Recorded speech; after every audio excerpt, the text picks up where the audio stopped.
How about now? I guess you should hear me now, right?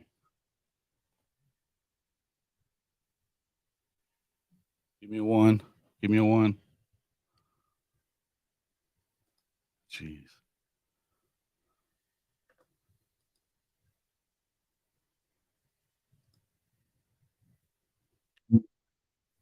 Oh, there it is. There we go. He's special, this one. He's special. All this new stuff, and then, I'm just figuring it out. All right. Well, welcome to the show. Welcome, welcome, welcome to Hall of Fame college football, as I said a second ago. Hey. I'm your host, Jason Watkins. If you love college football, you're definitely in the right place. Blah, blah, blah. You know the story. We're about to be coming to you live 5 days a week, and I'm going to have to get better at this. All this new stuff that we have on here because it's pretty bad right now. But thank you for joining me, folks. Good news is we only had about 8, 9 people at that point, so that's good. I'm a little loud for myself, though, there. All right. Let's see. What does that call for? The host is jacked up, messing everything all up. But I would say that everybody's screwing everything. I would say everybody's kind of screwing everything up in Big 12 media anyway, as we kind of take a look at a couple of the things. The preseason, I don't put a whole lot of stock into the preseason all Big 12 team, anything like that. But it's kind of weird to me that when you take a look at what you have here as far as the all Big 12 team, let me take this overlay off of there. It's kind of odd to me that you have one Oklahoma Sooner on the team in Ethan Downs, which good for Ethan. I'm glad he got it. But yet they've got him ranked number 3. Then when you start looking at Oklahoma State, they have 3 players on the team, and they've got them ranked all the way down to number 7. It's got to make more sense, right? It's got to make more sense. And hey, Sooner Cowboy, we're not going to do this today. We're not doing it. We're going to talk about some other stuff maybe towards the end. This is a call-in show. If you want to call in and talk about it, you can. The link should be in the description. If it's not, let me go ahead and put that. Whoops. Let me put that in here. If you want to call in and throw a fit over JJA when you knew we weren't going to get him, you even said it on the show, on Mark's show the other day, the Sooner Live. Come on, man. Yeah. Stutzman, returning tackle leader. That's a great call. You also should have, newcomer of the year. I don't necessarily have a problem with it being the K-State running back, but you have a freshman All-American that's coming into the conference this season in Deshaun McCullough. He would have worked there. He's not even on the team. It's just wacky to me, right? But even if you look at it, Texas Tech's they're not represented very well on there either. You've got 2 players from Tech. Texas really only has 1, 2, 3. They have 3. So they got as many as Okie Light. Yeah, I said Okie Light. All right.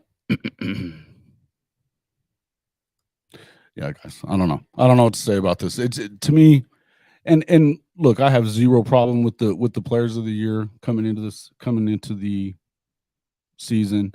I think we've all been picking Jaylan Daniels to be he's the best quarterback coming into the season with what he did last year. If that guy stays healthy, Kansas is going to be a problem in this league.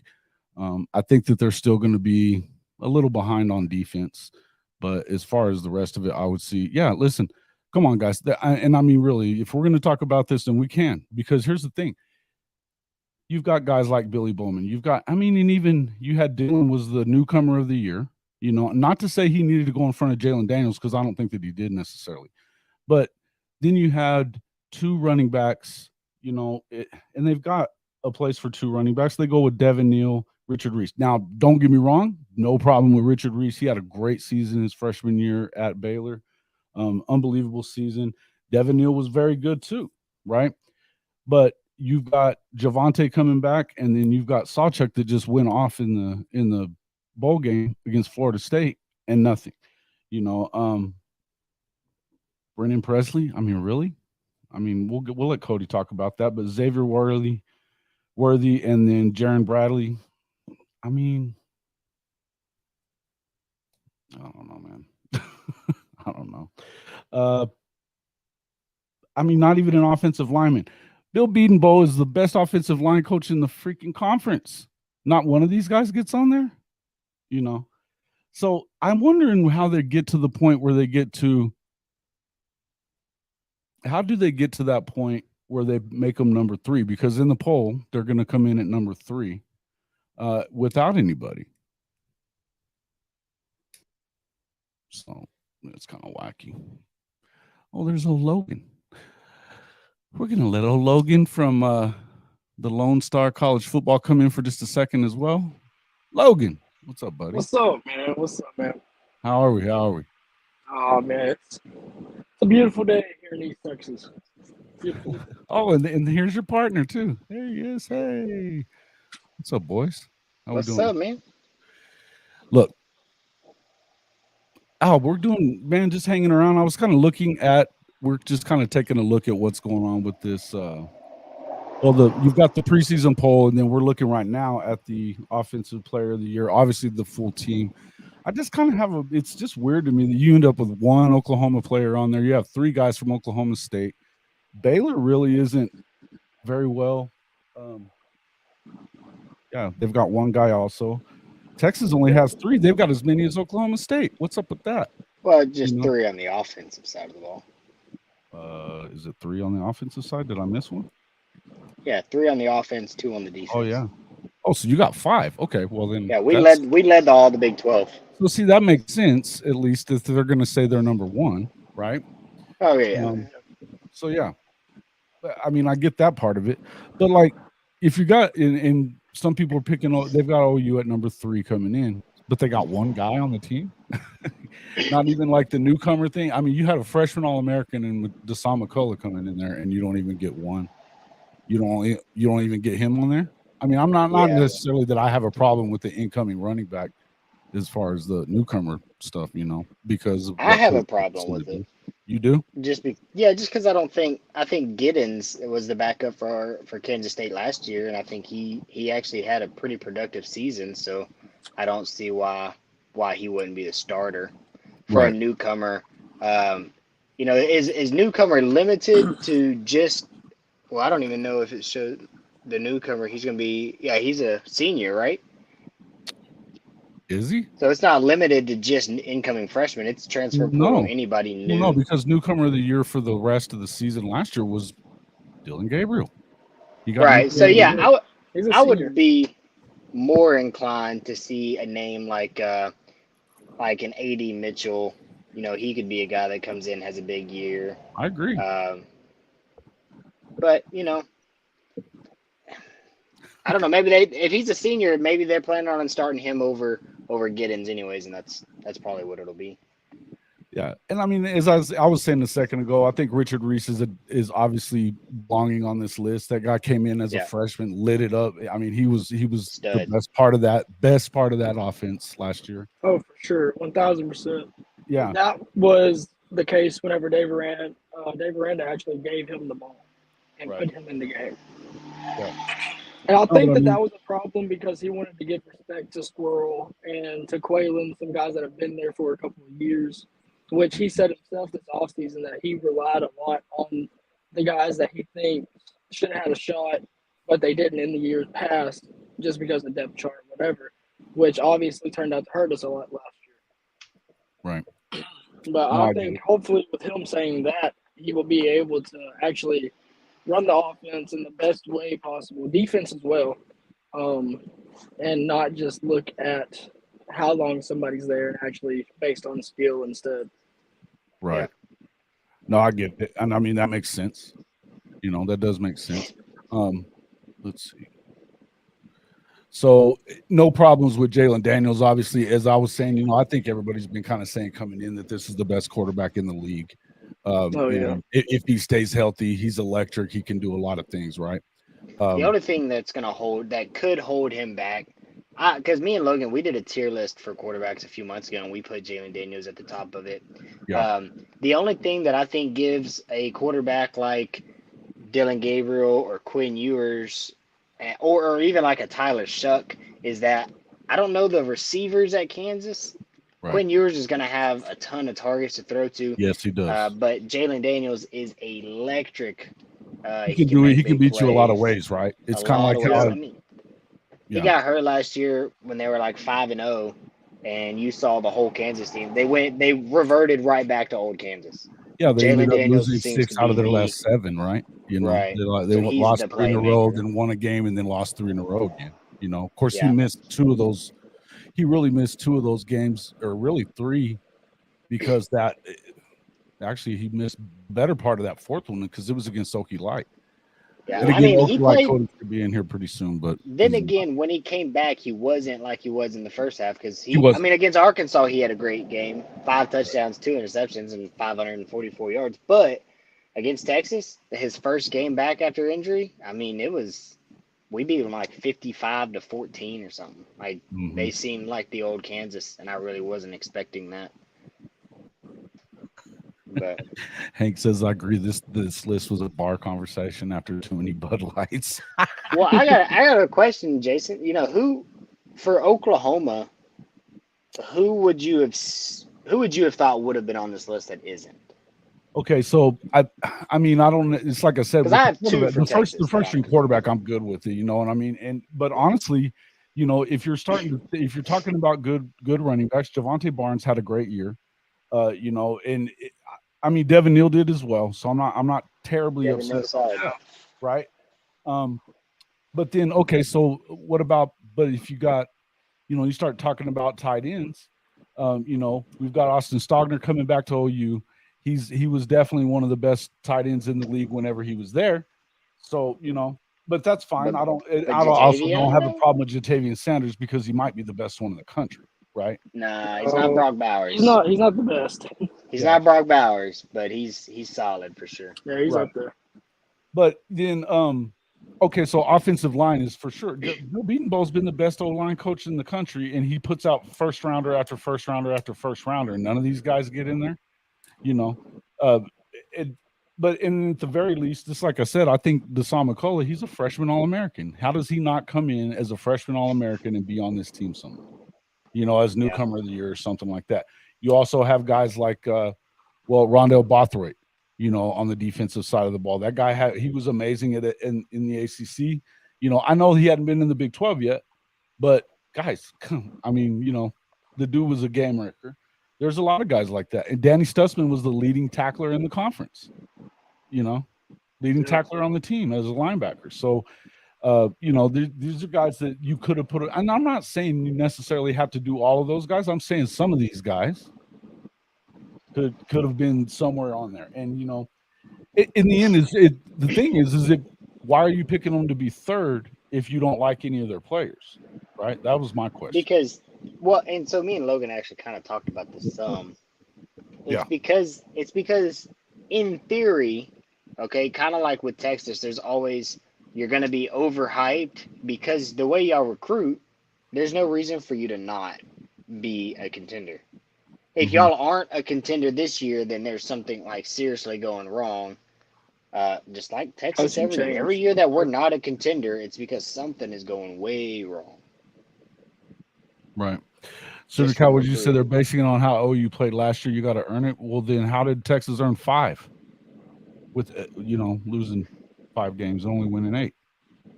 They were, come on now.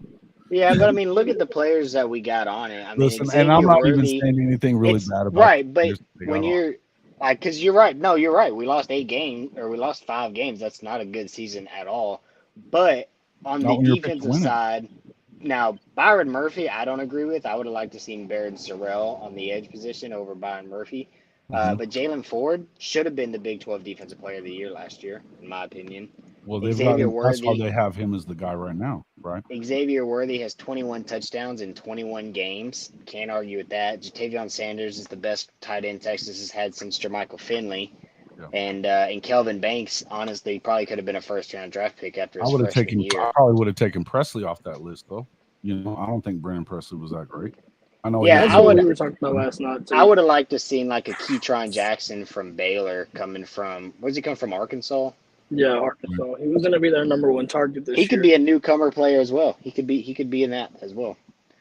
Right. But yeah, and I mean, but looking at it, I mean, there's some guy, and again, you got to take somebody off if you're putting somebody on there. So I'm not going too crazy with this. It's just weird to me how you're going to go there to 3, but then they've got less selections than any of the rest of them, right?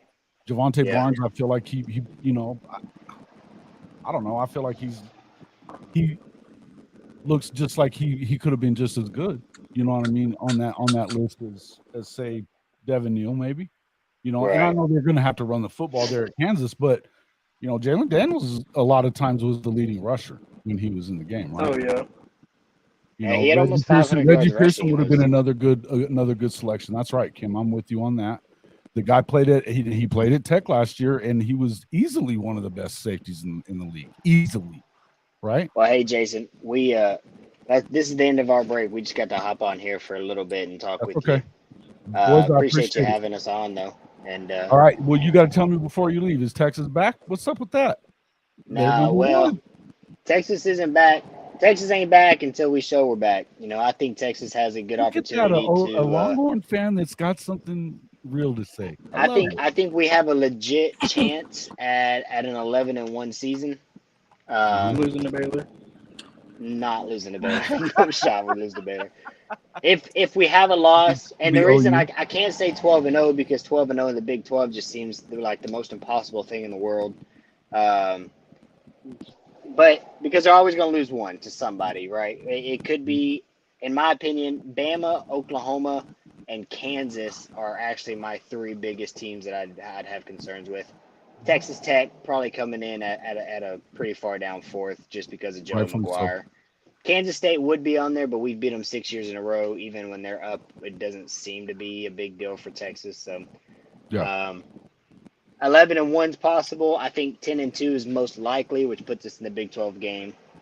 Oklahoma should make it because y'all schedule is cupcake season. No doubt. And hopefully, you know, if Baylor can't make it, then I'm rooting for a Texas-Oklahoma Big 12. Let's go out on top. Show this Group of 5 conference what they're missing next year. But with that being said, man, we gotta hop out of here. I'm headed over a break. You guys have a good night. Have a good day. All right. Talk to you later. Look at the Postal Service boys going handling it. Our post office guys. That was, of course, the Lone Star college football guys. You can always find them on YouTube at Lone Star _CFB at Lone Star _CFB. Make sure you jump on there, check those guys out, and subscribe. They're getting close to their 1,000 subscribers. They're putting out some pretty cool content, so make sure you get on there and check that out. All right. Next up, let's see. First Longhorn fan you haven't heard say going 12-0. Yeah, well, we all know how crazy those dudes can be. Is it that surprising? You know, I don't know why. After it's been 2009, right? 2009 since they did that, since they won the conference. That's freaking 14 years, boys. 14 years. You know, I'm with him. I understand what he's saying. You at some point you got to go do it first, and then you can start talking. You know, they've got that, you know, Red River game, but the last time that they won that thing 2 years in a row was what? I think it may have been around 2007, 2008, maybe 2009. I don't remember exactly, but it's been a while. So it's gonna. I see. Let's see. You got Texas going 9-3. Yeah. Listen, Sark's only won 9 games once. And that was the other question I was going to ask him is if we go back to this, let me pull up this. Let's take a look at this real quick. So looking at, we've got the media poll here. All right. So you got Texas going 9-3 along with. I like it. I think that's it. I think they should definitely get to 9-3. And I also would preface all this to say that they actually do have to play Texas Tech, which is, you know, as you can see here, they're ranked number 4 coming in. So that puts them as a contender. They also have to play Kansas State during the season. Oklahoma plays neither of these teams during the season. I think that Tech, they probably, if you're an OU fan, you probably wish you could have them again. Baylor's another team they don't play. Texas plays all of them. They get them all except for Baylor on the road. So we're going to find out a lot about them, about what they are, if they're going to get it done or not, right? And if they do have a good defense, they should be good on offense. You know, if you're believing what they had to say as far as with Quinn Ewers and that kind of stuff, you know, that he's looking that, and he did look good in the spring. But, you know, if you're believing what Sark has to say, you know, in fact, I actually have a video that we can pop up there about that in here in just a second. But let's take a look at this preseason poll overall. Obviously, starting off with Texas, they had 41 first-place votes to Kansas State getting 14 of them. Oklahoma and Tech both had 4 first-place votes. TCU got 3. I wonder who was that one first place for Okie Light on the voting. Who the hell got a vote for that? Yeah. Cody needs to get in here. Now, guys, let me make sure that I give you guys that. We have time for some call-ins. We're going to have Jim Williams on here in just a few moments. We'll have Jim Williams on here. We're going to talk just for a few minutes about some realignment stuff. There's some weird stuff that's been going on with SDSU, and they were getting out of the Mountain West Conference. Then they said, no, we decided not to, but the Mountain West is like, we already kicked you out. We already took you out, whatever. So we're going to talk to Jim about that here in a few minutes. Gundy doesn't get a freaking vote in that. It was a media poll, so that can't be right. But maybe it was. Do you think it might have been that? What's that dude's name that's always on 365? The sideline reporter dude. Maybe that's it. If that's the case, so I mean, come on, take away the guy's vote. That's ridiculous. You know better than that. There's no way that they win the conference. Much less be the, get the number one. Cody might tell you that they got a chance to win the conference. And in fact, I think he probably will when he gets in here. That's fine. In the end, I'd be pretty freaking surprised. I'd be pretty surprised. With everything they lost, they've got Alan Bowman going to be playing quarterback. As much as I wasn't a big Spencer Sanders guy, he's way better than Bowman. Come on. Look, Texas Tech was not happy. It was not unhappy to get rid of this guy, right? But crazy stuff. 5-7. Hank's been saying it. 5-7. We'll make sure that when Cody gets in here, we will pop that back up on the screen. I'm gonna go ahead and start that. Yeah. Kansas coach. Okay. Lance Leipold. Yeah, let's talk about him real quick. Lance Leipold, hey, this guy has won actually, I believe it's 7 national championships at the Division III level. He got the job at Buffalo first, had them in the top 25. Hell, I didn't even know they had a freaking school called Buffalo, right? He had them in the top 25, won a bowl game before he took this Kansas job. Of course, they only win that 2 games in the first season. They jumped to 6 games last year, going 6-6, but winning the first 5 before Jaylan Daniels got hurt. They're going to struggle a little bit on defense. Lance Leipold is the real deal. And the one thing I would tell you is aside from like the SEC, there's not a group of coaches that are better than what's in the Big 12 right now. All the way up and down the freaking, aside from maybe Holgerson and I would say the West Virginia coach. But I think Neal Brown's actually not as bad as what's going on there. I just don't think that's a great fit for him. I mean, but he just had his best recruiting class and the school's best recruiting class in a long time. Kansas State was really close to hiring him instead of Chris Klieman. So kind of surprising, really, that he hasn't gotten anything done. But I think he's dead man walking, which is just kind of weird. But Lance Leipold is the real deal, man. Klieman, I think he's won 6 or 7 national championships at the Division I AA level. He was the North Dakota State, I believe. So he's won a lot. But that's kind of the same deal with Lance Leipold. And my question is whether they're going to be able to keep him around or not. I know they're trying to do some stadium upgrades. They need to get that done because if they don't, there's no way you're ever going to be able to. This is the first time. Last year was their best start since 2009. When they started off the same, I think it was 6-0 that year.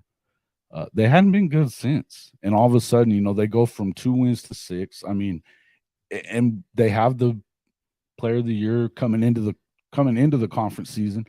I would tell you that if they're any good on defense whatsoever, they're a threat to everybody, including Texas, including Oklahoma, including K-State. Now, I do think that K-State, I don't have a problem with them necessarily being thank you, Kim. Please do hit the like button, folks. If you like the show, want to see us more, get us out there on that. That's the easiest way to help us is that. Thank you very much for that. You people are lame. Hey, Sean, thanks, man. You always bring a little troll into there. Spice it up a little bit. What do you got to say? Okay, the UT fans had to get jobs at the post office to get their fill because Texas damn sure doesn't deliver. Oh, well, this is up for comment of the week. Love it. I'm going to have to make sure that those boys get that one. That's hilarious. Yeah, where's hey, we don't even know who you like. So, okay, let's troll Sean a little bit. Call him Okie Light Sean because it's got to be what I don't know. He says Arkansas. He says this. He says that. Nobody really knows. So let's just poke at him a little bit. He wants it. Bring it. Welcome back to the show, man. It's been a while since we've seen you. All right. Today is about Okie Light, and I'm waiting on Cody. There you go. Yeah, he's late. He's late. Way late. I'm texting. There he is, right there. Hell yeah. Okay, he's about to be in here. All right. As soon as I see him back on the screen, we're gonna pull him up. And you guys can give him all kinds of hell. Do that. All right. Yeah, so let's go back through this list though. All right. Texas 1, Kansas 2, Oklahoma and Texas at 3 and 4.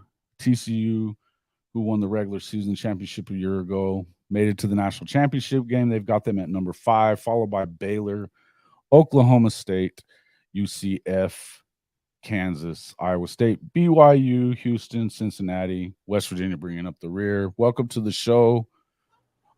Hey, Oklahoma buddy. State.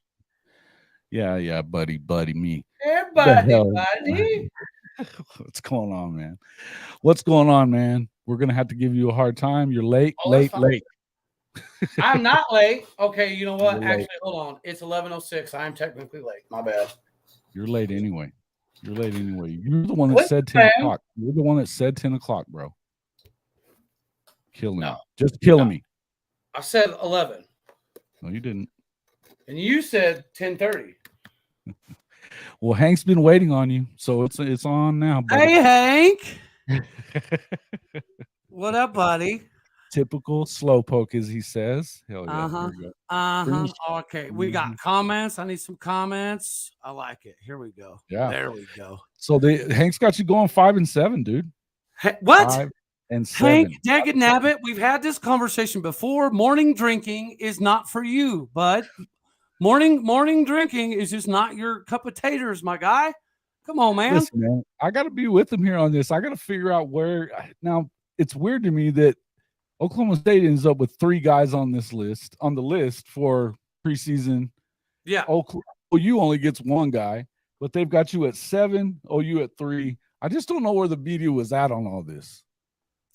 I just don't know where the media was at on it. I think the best question that should come out of this is the Big 12 Media's preseason poll, correct? Yes, it is. This word media, that's the part of this that I don't know that I understand, man. Well, I want to know who the hell has Oklahoma State picked number 1. That wasn't you, was it? To my knowledge, that was the other Cody Nagel. I could be wrong though. Well, why would he do that, bro? Yeah, I don't know. I honestly I don't know because I think we're going to have a very good season. Our schedule lines us up and enables us to be able to do that. Everybody in here, it better not have been you. But no, it wasn't me, and I wouldn't have. If I had a vote, my vote would have been K-State all day, every day. Hmm. You know what I mean? I think it's laughable the disrespect that they're getting just because they're Kansas State. Like, I get it. The helmet sticker isn't the same, but can we just take a second? All right, I give you a hard time. You give me a hard time. Should have been number 1. You call me little brother. I'm gonna take a stab at this little brother thing because Texas is our little brother.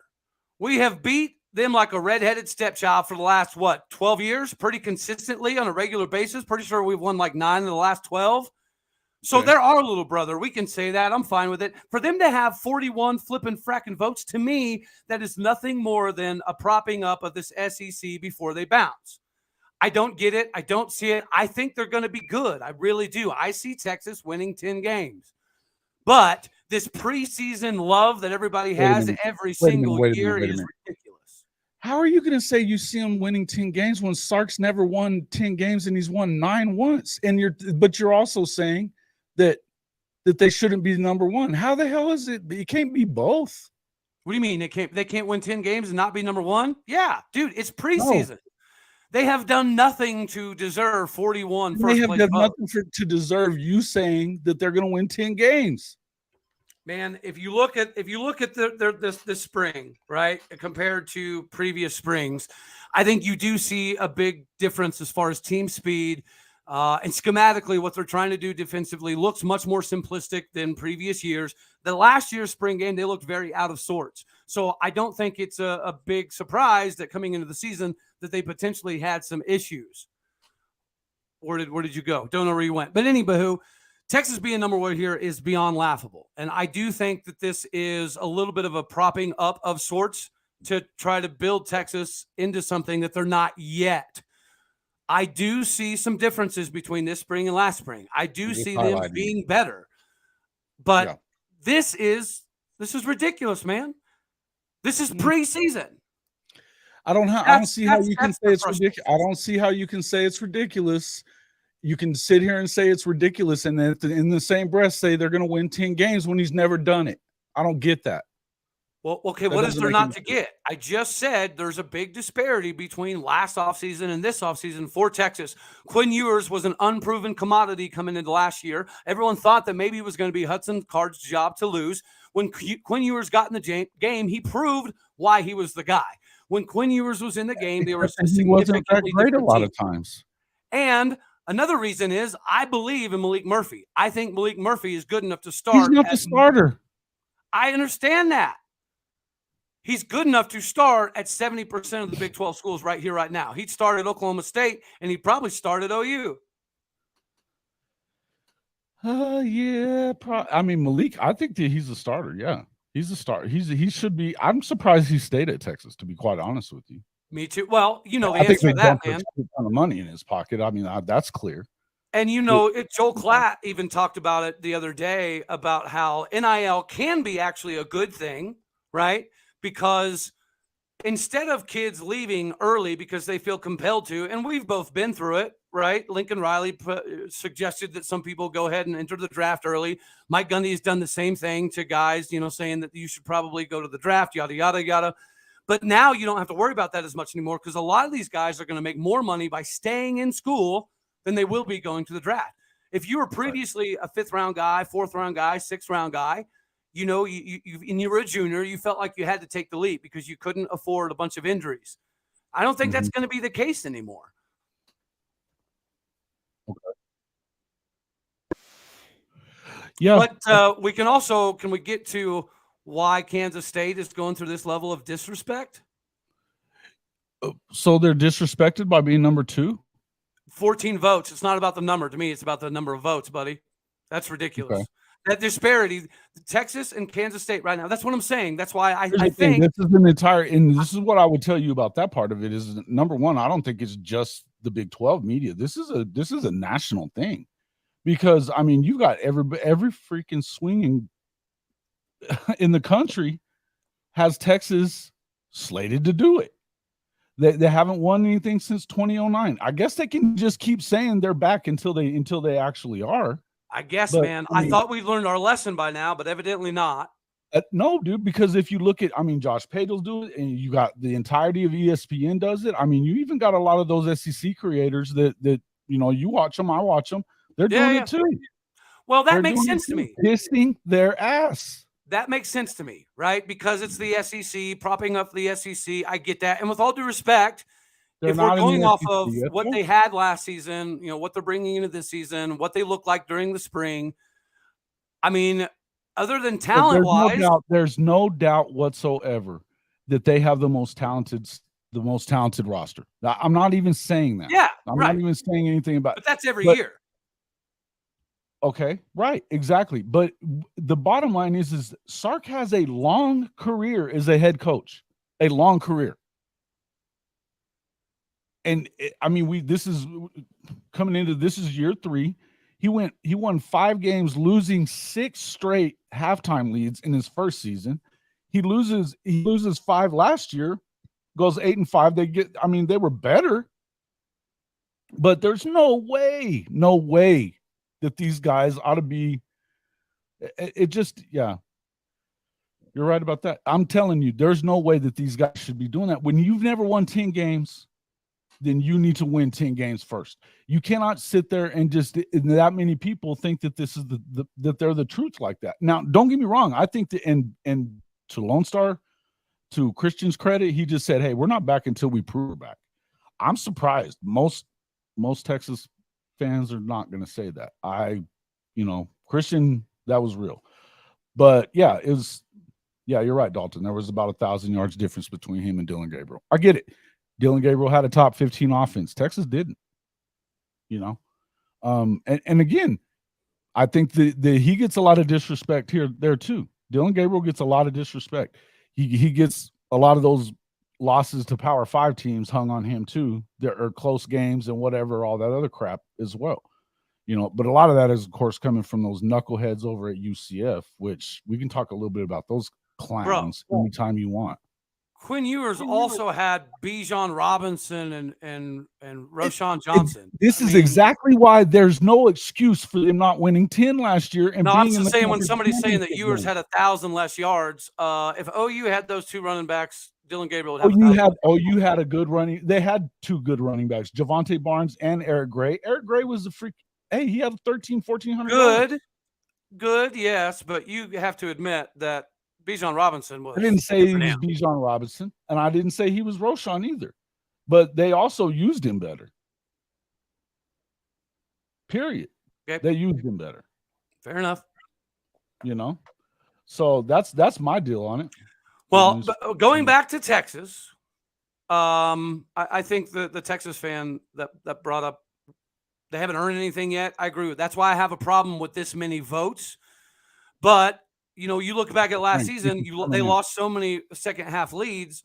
Well, if you played the game of football long enough, you'll know that that's usually a locker room issue. That's usually there's some cancer creeping in. And you can admit that a lot of Texas players, right? You remember when that Texas defensive line coach got chastised on the internet for ripping into his guys on the bus? But that stuff needed to happen. That stuff does need, because that coach was right. Those Texas players, they think they've arrived the minute they get to Texas, whether they've won a single game or not. For everything that we, I don't think that they should have fired Tom Herman necessarily, but it seems more and more like maybe there was a problem going on with that culture that was there, because you hear that a lot. That but I do know that he had them in the conference championship game. Is the first time since in a long time they had been there. They lost it. Of course, he beat Oklahoma. And I mean, both those games were freaking unbelievable that year. Yeah, I agree, Bishop Frank. K-State should be the unquestioned number one in here. It's ridiculous. I think it should be number one. Yeah, and look, I don't have a problem with that. And the reason, but I will say that I don't have a problem with them. I mean, if you're going to sit here and tell me that you think they're going to win 10 games, Cody, I'm going to tell you that they should be in the number one seed too. No, hell no. They haven't earned it. And here's the reason, is because they do have the best roster, period. Yeah, dude. But here's the thing. Here's the one thing about Kansas State that you have to, hey, look, their best running back is no longer there. I mean, yeah, true. Deuce Vaughn is a difference maker. Huh? Deuce Vaughn was definitely a rare bird. Hey, no doubt. No doubt. I don't care. But has Kansas State ever had a problem producing running backs in their system that are productive? No. Kleiman, and again, Chris Kleiman is the real deal. Right. 100%. The real deal. Yeah, I think people are sleeping on K-State, man. I mean, dude, you got their quarterback out here power cleaning 650 and squatting 600 and bench pressing 450. Like, the dude is an absolute tank. Now, if Colin Klein wants to run the most simplistic offense in America, he'll probably be able to do that, right? Who? And it'll be just like when Colin Klein was there. You knew what was coming every play. Every play was going to be one of 2, 3 people running straight into your face mask for 3-4 yards and daring you to stop it. I think K-State will be a lot of that this year. And I don't, man, unless Will Howard gets hurt. If Will Howard gets hurt, Jake Rubley, from what I've seen, is pretty terrible. So they might be in a very precarious situation if he goes down. But if he remains healthy through the entirety of the season, I don't understand how anybody in their right mind that judges the game of football can say Kansas State is going to take a massive backslide when Texas, who does have the most powerful quote unquote roster, I think they're going to win 10 games. I would put Texas number 2. I have all year. But number 1 by that many votes is what bothers me, buddy. That many votes makes no sense by quote unquote Big 12 media guys. Mm-hmm. Right? Why are Big 12 media guys propping up a school that's leaving to the SEC? To me, there has to be a reason. I don't want to hear that. I don't want to hear that. That's not what it is. That is not their job to prop up anybody. It's not their job to prop up anybody. Okay, then you tell me why is Texas. If you're a media person, your job is to pick the teams the correct way and to pick the right players in that. If you're doing these votes, it's not about the freaking conference. They don't work for that conference, Cody. Do not go there with that. They do not work for that conference. What do you mean don't go there? Because they don't work for the freaking Big 12 conference. Okay, so you tell me, in all of your wisdom, why is Texas 1? Because what's the justification? I'm telling you why they voted them number 1. The same reason that the rest of the country has them winning it is because of the same thing. They have the best roster, and they love them some Sark. They love him. Whatever. I mean, because Saban has freaking, he gave him his freaking. He's good. I think you're pulling a little SEC homer there, but whatever. I'm not saying that it's right. I'm telling you that it's what the freaking rest of the country is doing, and it's easy for them to fall in line there. Right. I understand why ESPN punditry would prop up Texas. I understand why. And I'm going to tell you this. It's not for the media members of any conference to love on that media or to love on that conference. That's not their job. Their job is to be down the middle. This is if you're an actual member of the media, and I'm going to tell you, I mean, we all have our allegiances to the teams that we love, whatever. And you do and I do. And I'm not saying that. But it's not your job or mine to love on teams that are going to stay in the Big 12 versus hate on OU and Texas. That's not the job for either one of us when it comes to voting who's the best team in the conference. That is not what this is about. Do they need to go and win the conference? Sure. Absolutely. Before you start just giving them everything, yeah. But what I would tell you is that there's a reason why they voted them in there, that it isn't about freaking propping up the SEC with your freaking conspiracy theories. Okay. Hey, at least your hair looks nice. My hair? Oh, yeah. It looks good. Yeah. Whatever, bro. All right. Folks, thanks for coming into the show. We appreciate you coming on. What do you think of the rest of this, Cody, real quick? Let's run down. Where are they right? Where are they wrong? Let's do this quick and move along. All right. We will. I know we're going to talk more about Oklahoma State. So, but other than Oklahoma State, what do you think about the rest of the list? I don't have a problem with the rest of the list for the most part. I do think that West Virginia is a little low there. I'm not a big believer. I don't think their coach, Neal Brown, should still have a job. But I watched their spring game too, and Garrett Green looks pretty daggone good. Garrett Green looks very serviceable. Nico Markiel, the transition from right-handed to left-handed, I know some people like to pretend it's not a thing. It is a thing. You're asking your offensive linemen to do basically the same thing with their other hand. There is a difference, and I think it'll take them a little bit longer to work through that.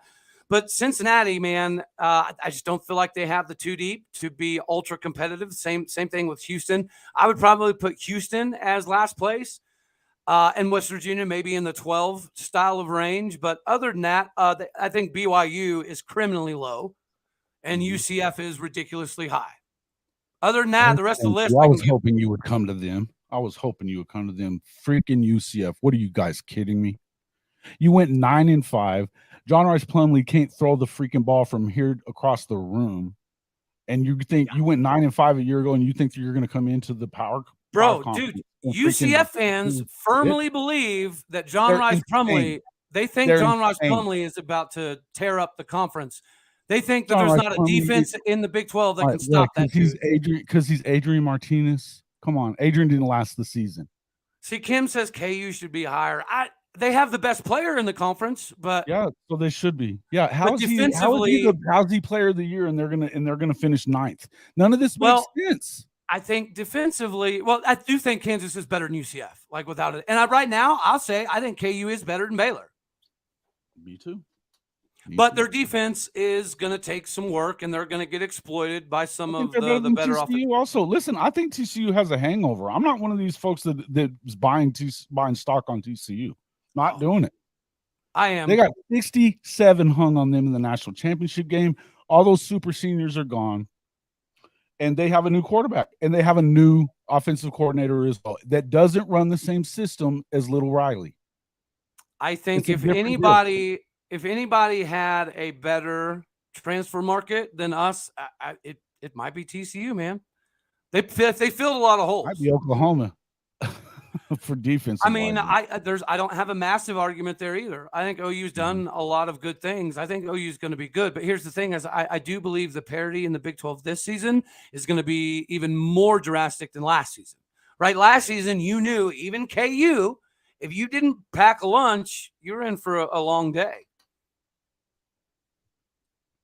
Who is this Mars Jams guy? He's my boy. He's a OU guy. What about it? What are you saying? Oh, no, I'm just hoping he calls in so he could spew his stupidity live. That would be great. He will. Listen, some of the folks, you're welcome to call in. We're going to try to keep all these calls that you do come in to about 2 minutes. I want to get as many people on as I can, but we definitely want to start hearing you guys and what you have to say. We'll let you talk. I don't know if Mars has 2 minutes of conversational ability in him, buddy.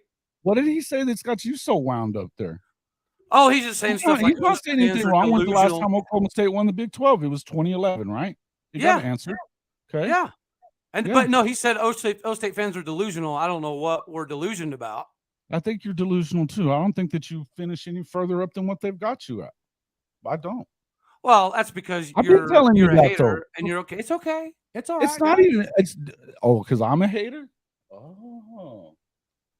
Oklahoma has 50 championships. What are we talking about? Gymnastics, Mars? Come on, man.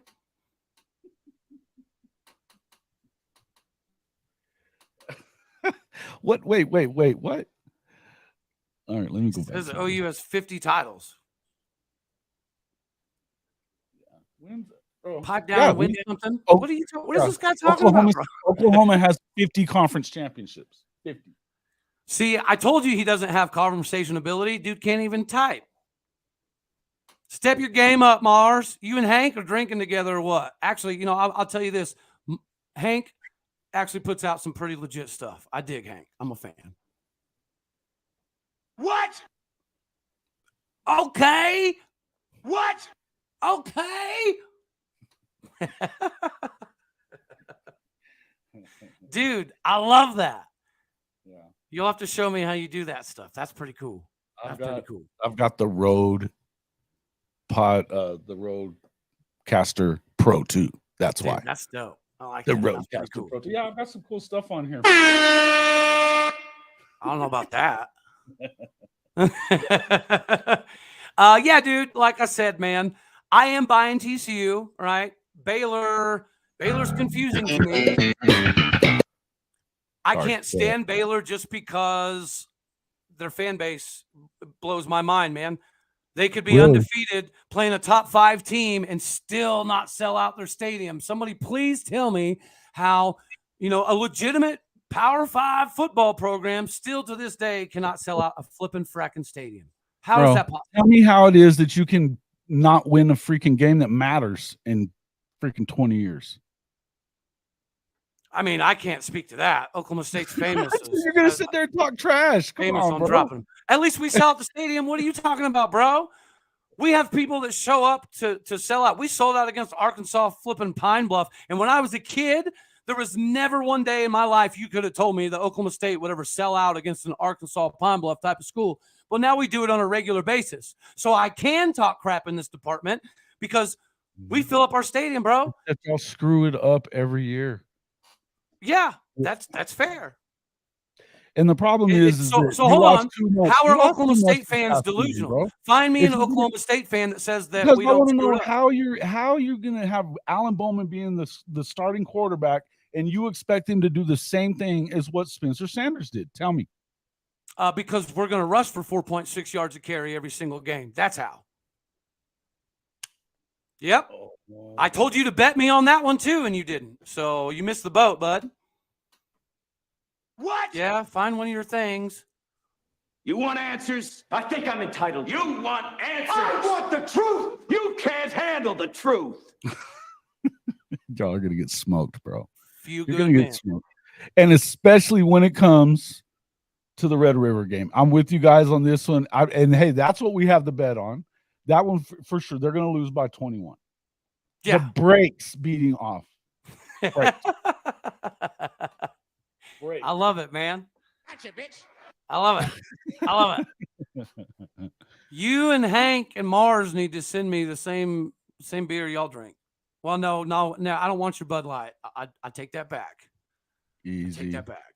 Easy. I think somebody just came in, did they?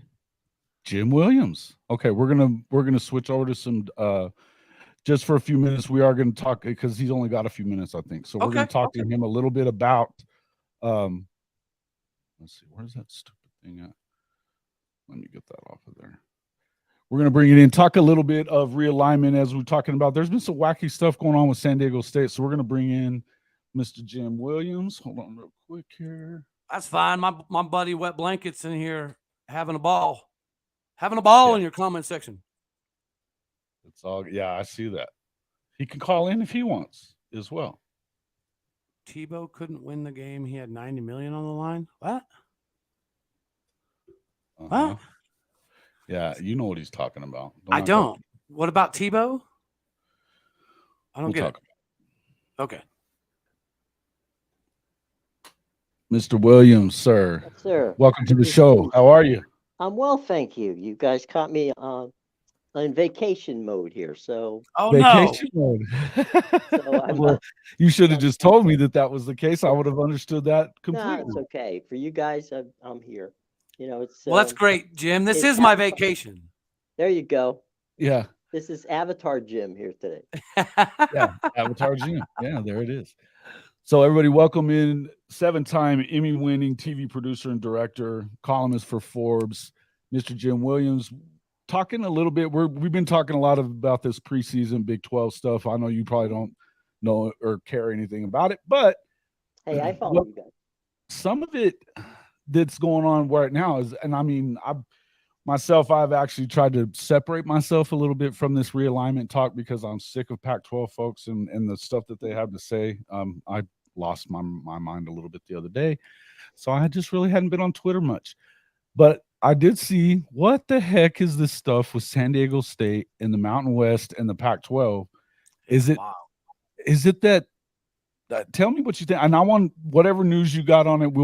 I want to get to that, but is it that the Pac-12 didn't actually offer them a spot like they said?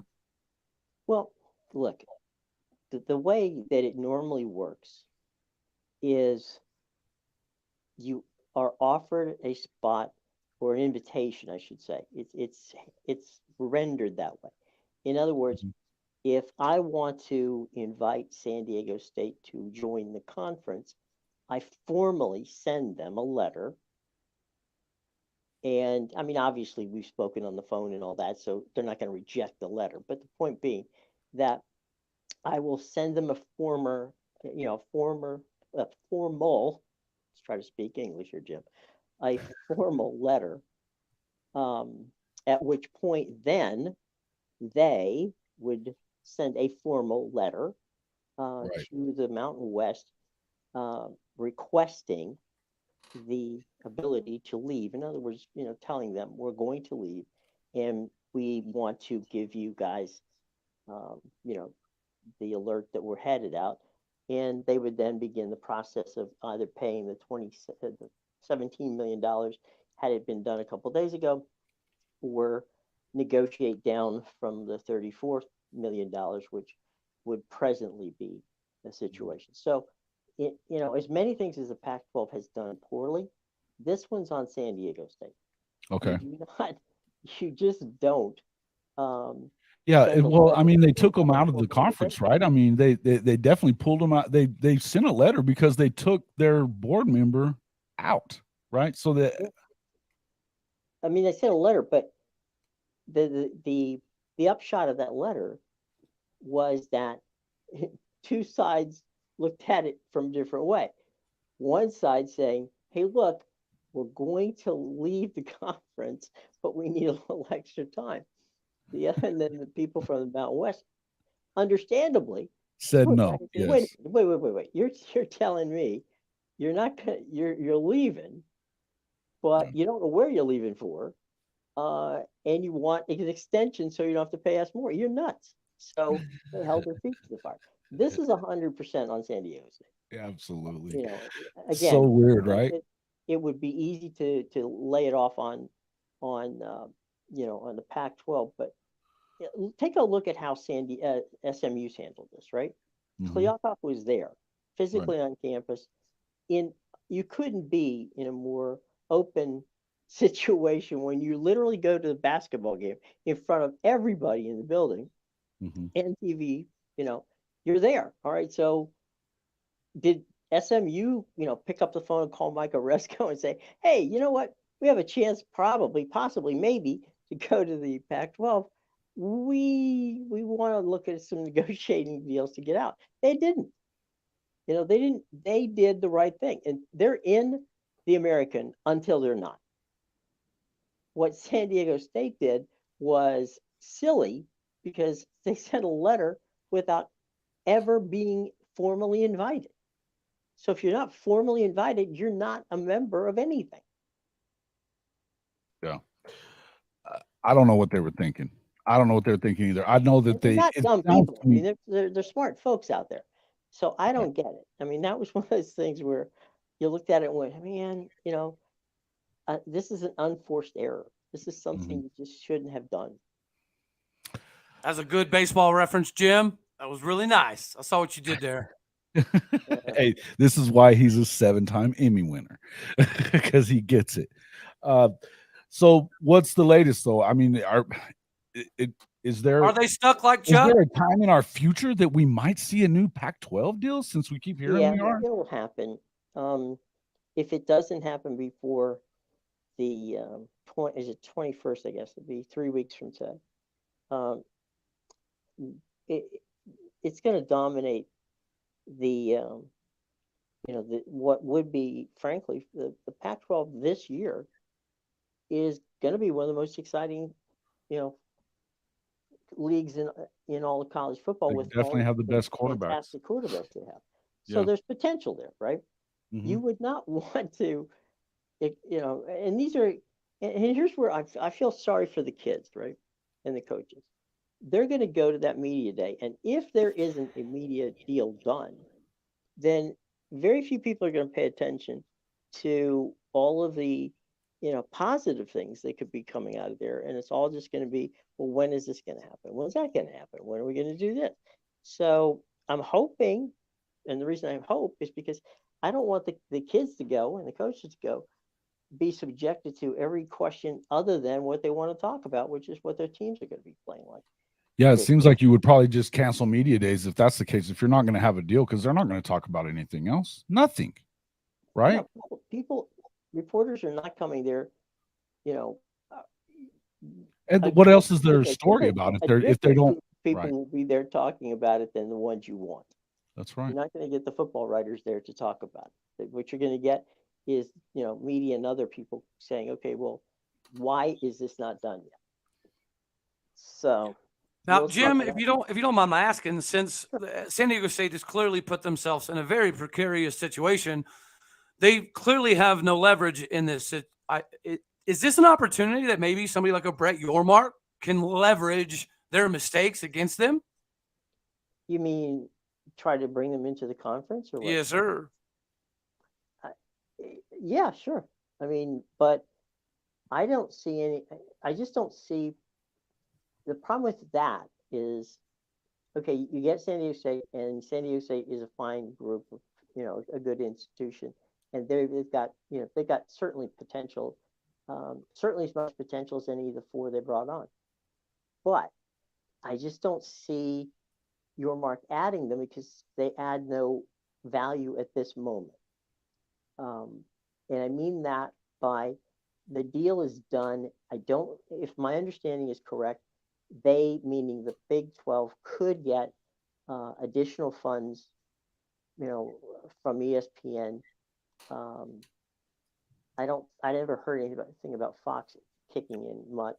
Well, Fox said that they would be open to discussion, but they wouldn't automatically give more G5 money. So I don't know what would happen if it would be worth Yormark adding a San Diego State at this point.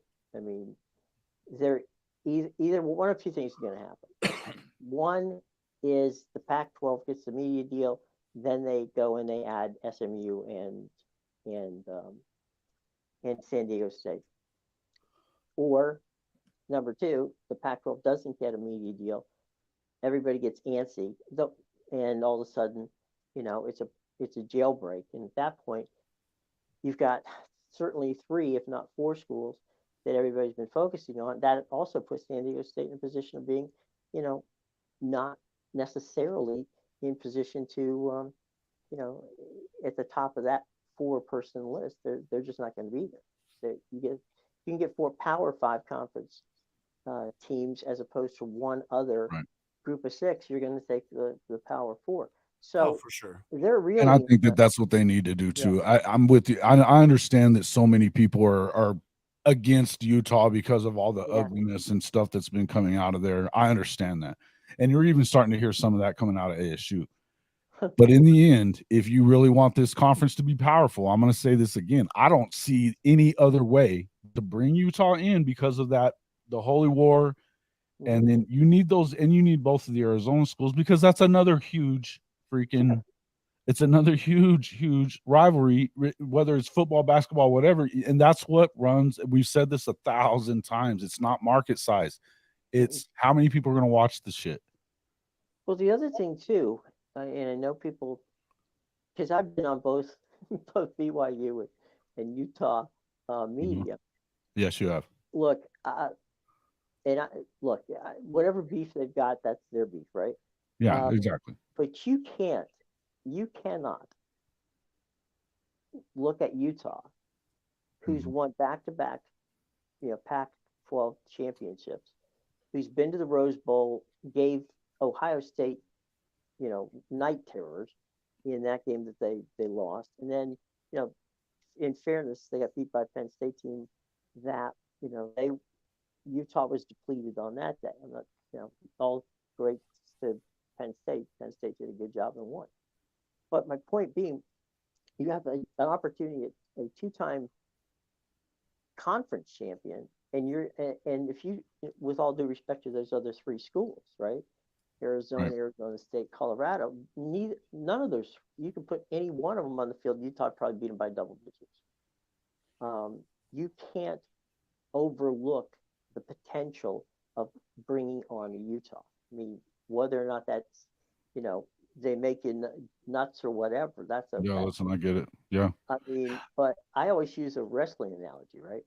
You got to have a heel, right? You got to have a heel, and I'll take that. I mean, I'm an SEC guy, right?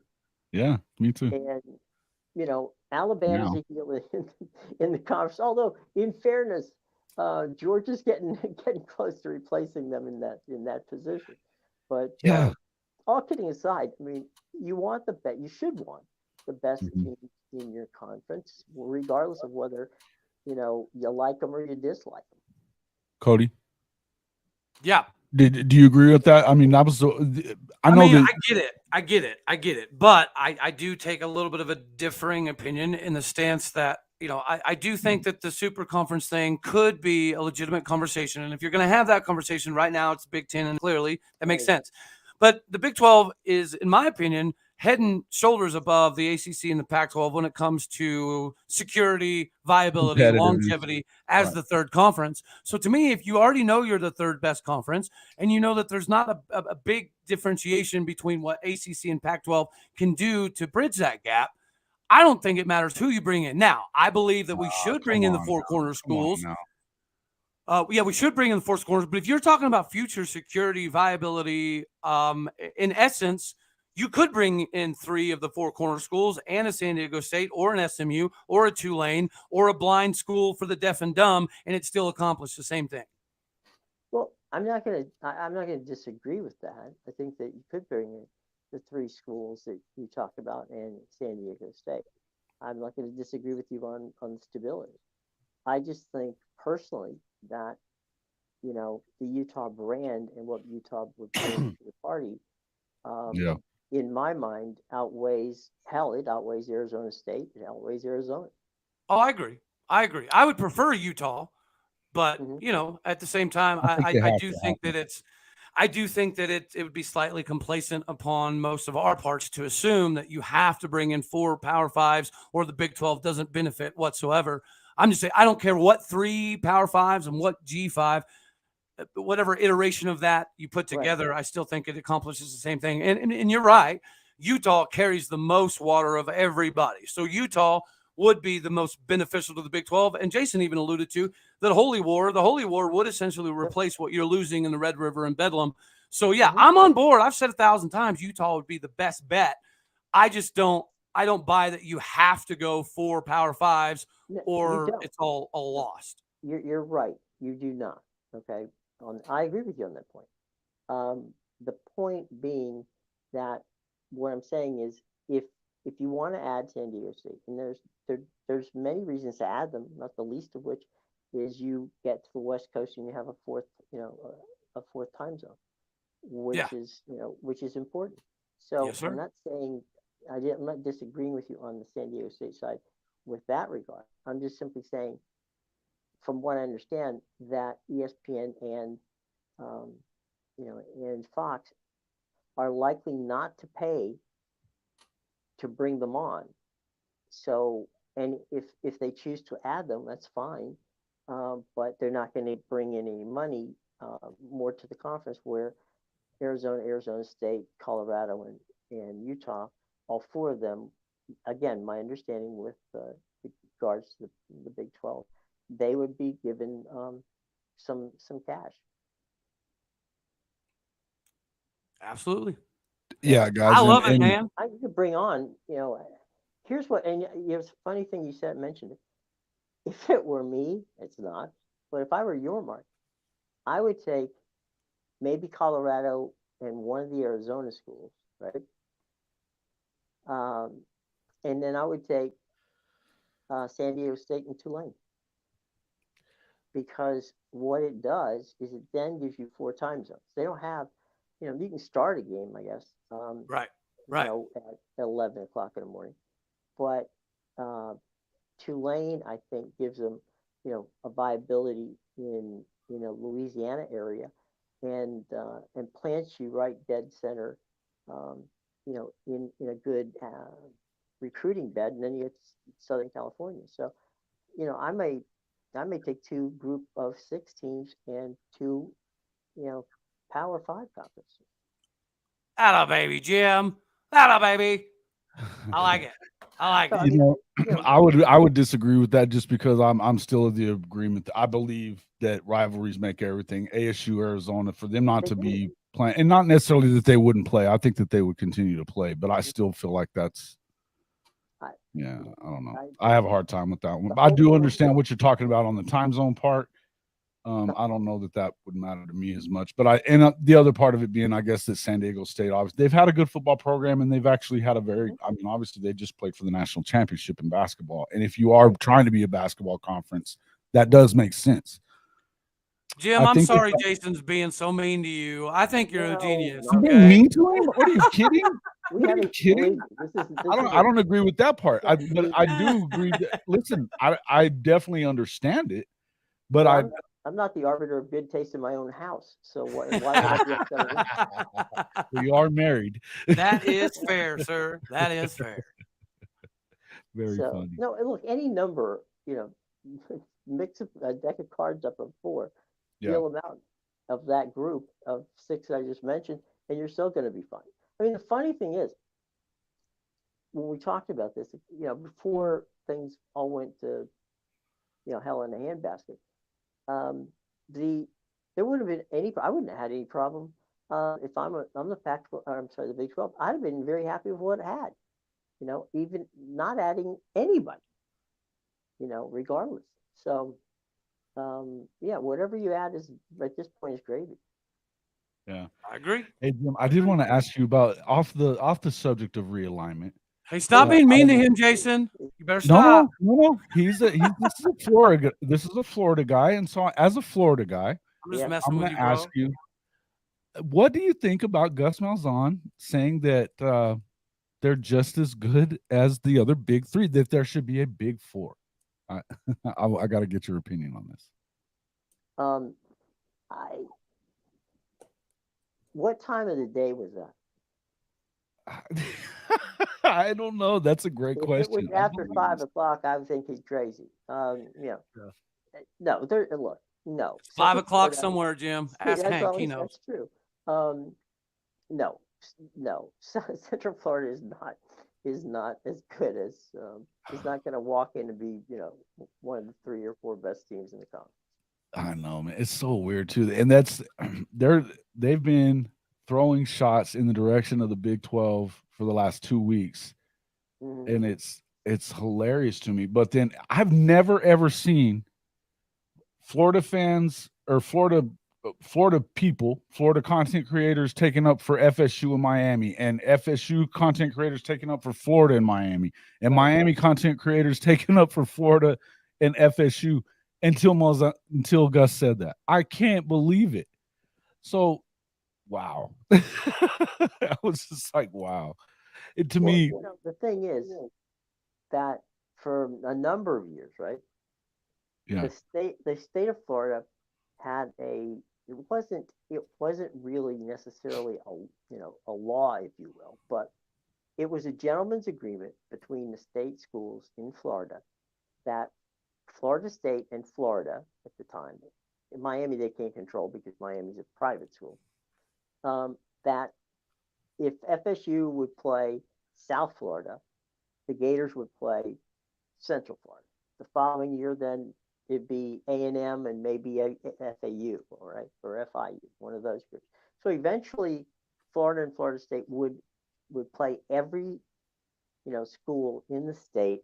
Obviously, they play, FSU once a year, but FSU and Florida would eventually play South Florida, Central Florida, FAU, and FIU, because it would be beneficial to the state schools, to pick up a check for traveling to the Swamp or to Doak Campbell Stadium. Right. So that's been the way it's been for a long time.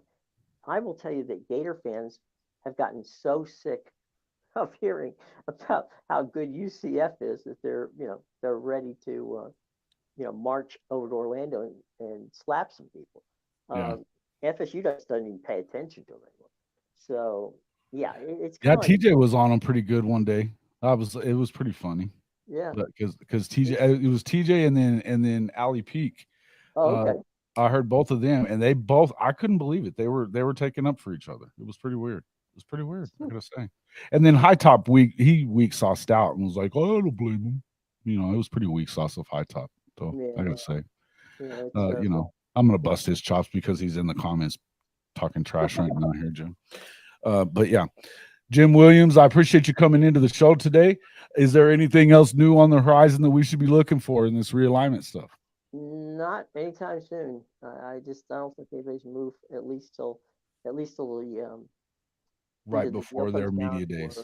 For media days, and once media days are over, I don't think anybody's moving. Okay. And just for the record, I've been wrong before. Yeah, listen, I think that. The thing about you, and I'm not saying you've never been wrong, but the thing is you actually hear real things that are out there, and instead of a lot of this stuff that you're seeing, we've talked about this before, that there's going to be a lot of credibility that's going to go right down the tubes at the end of this, because we know where it's headed and how it's getting there. And thankfully, I like the Jim Williams of the world, the Dennis Dodds of the world, that are telling the truth out there, and instead of just, listening to GK or whoever it is out there that's pulling those strings. It's just crazy to me. But, and in the end, I mean, we've talked about this. I don't really have to have a dog in the fight with Oklahoma headed to the SEC. I don't really have a dog in the fight on that anymore, but I get it's this looking down your nose stuff. It's an ugly thing for everybody. And it's sad that they don't go after the Big Ten, who actually, has their blood on their hands. Which they don't want that. They kneecap them first. Yeah. Well. Yeah. It is what it is. Indeed. Yes, sir. Well, thank you, so Jim.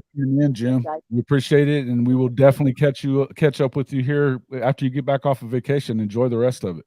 Thank you, and have a lovely weekend, guys. Hey, you have a good one, brother. Have a good one. Take care. Folks, yes, sir. Jim Williams, from JW Media in DC. He is a columnist for Forbes magazine. He is the guy when it comes to conference realignment talk. This guy tells the truth. You don't get a lot of truth out there anymore, Cody. You don't get a lot of truth out there anymore, right? And it's just been, to me, I've been so over it. Okay, So hey, over so it. we've got to go through your comment section because I'm sure you noticed there was some craziness going on in there. Oh yeah, But- listen, I love it.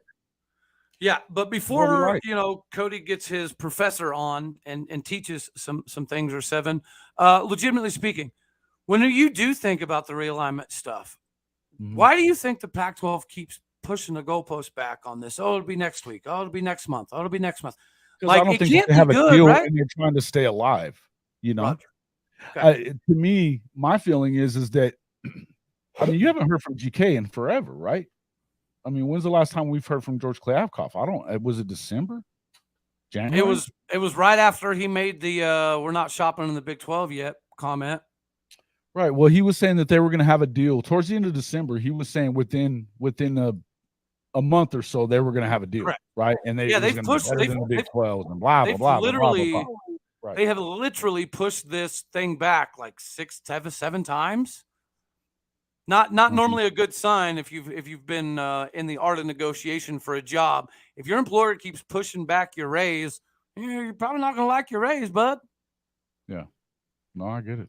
No, and that's what I'm saying. It's just weird to me that all this is this whole thing has just been odd, right? Just time after time after time that you push it back and you push it back, and then but we're all supposed to believe that they're going to have this better deal. My feeling is it's the only thing that they have to be doing this is that they're hoping that one of these schools jumps, then they don't have to take the blame. Well, they left. Right. You know, we had a deal, they left, and so the deal crumbled. I think if you had a deal, you don't leave SDSU hanging out there on the vine like that. I mean, I get what I definitely understand what they were saying, what Jim was saying about it. It was definitely their own fault, right? But I mean, it was San Diego State's fault. I understand that. But I also feel like, I mean, at some point, if you're going to expand and you're leaving them out there saying, okay, yeah, we want San Diego State.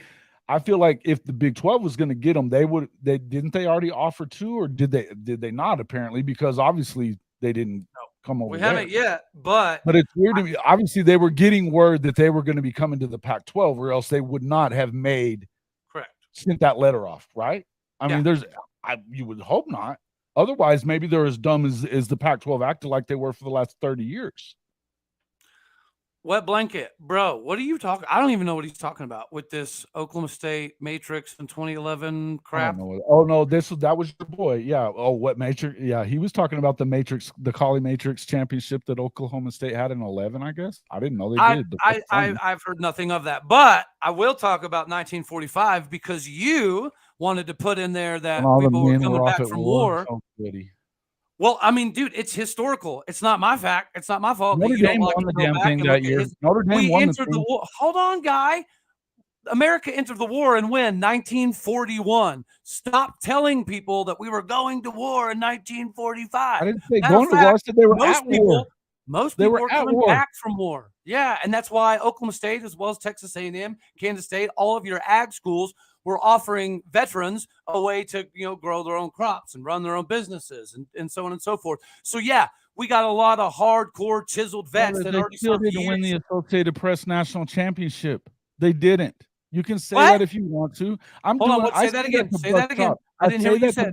It wasn't the AP National Championship, which is how it was. It's how it was decided until it went to BCS, and you know that. Which one did they? Why did the AFCA? Why did it take them until historically? Mother trucker, are you going to fucking let me talk? Or are you just going to keep blah blah blah blah blah? Go ahead.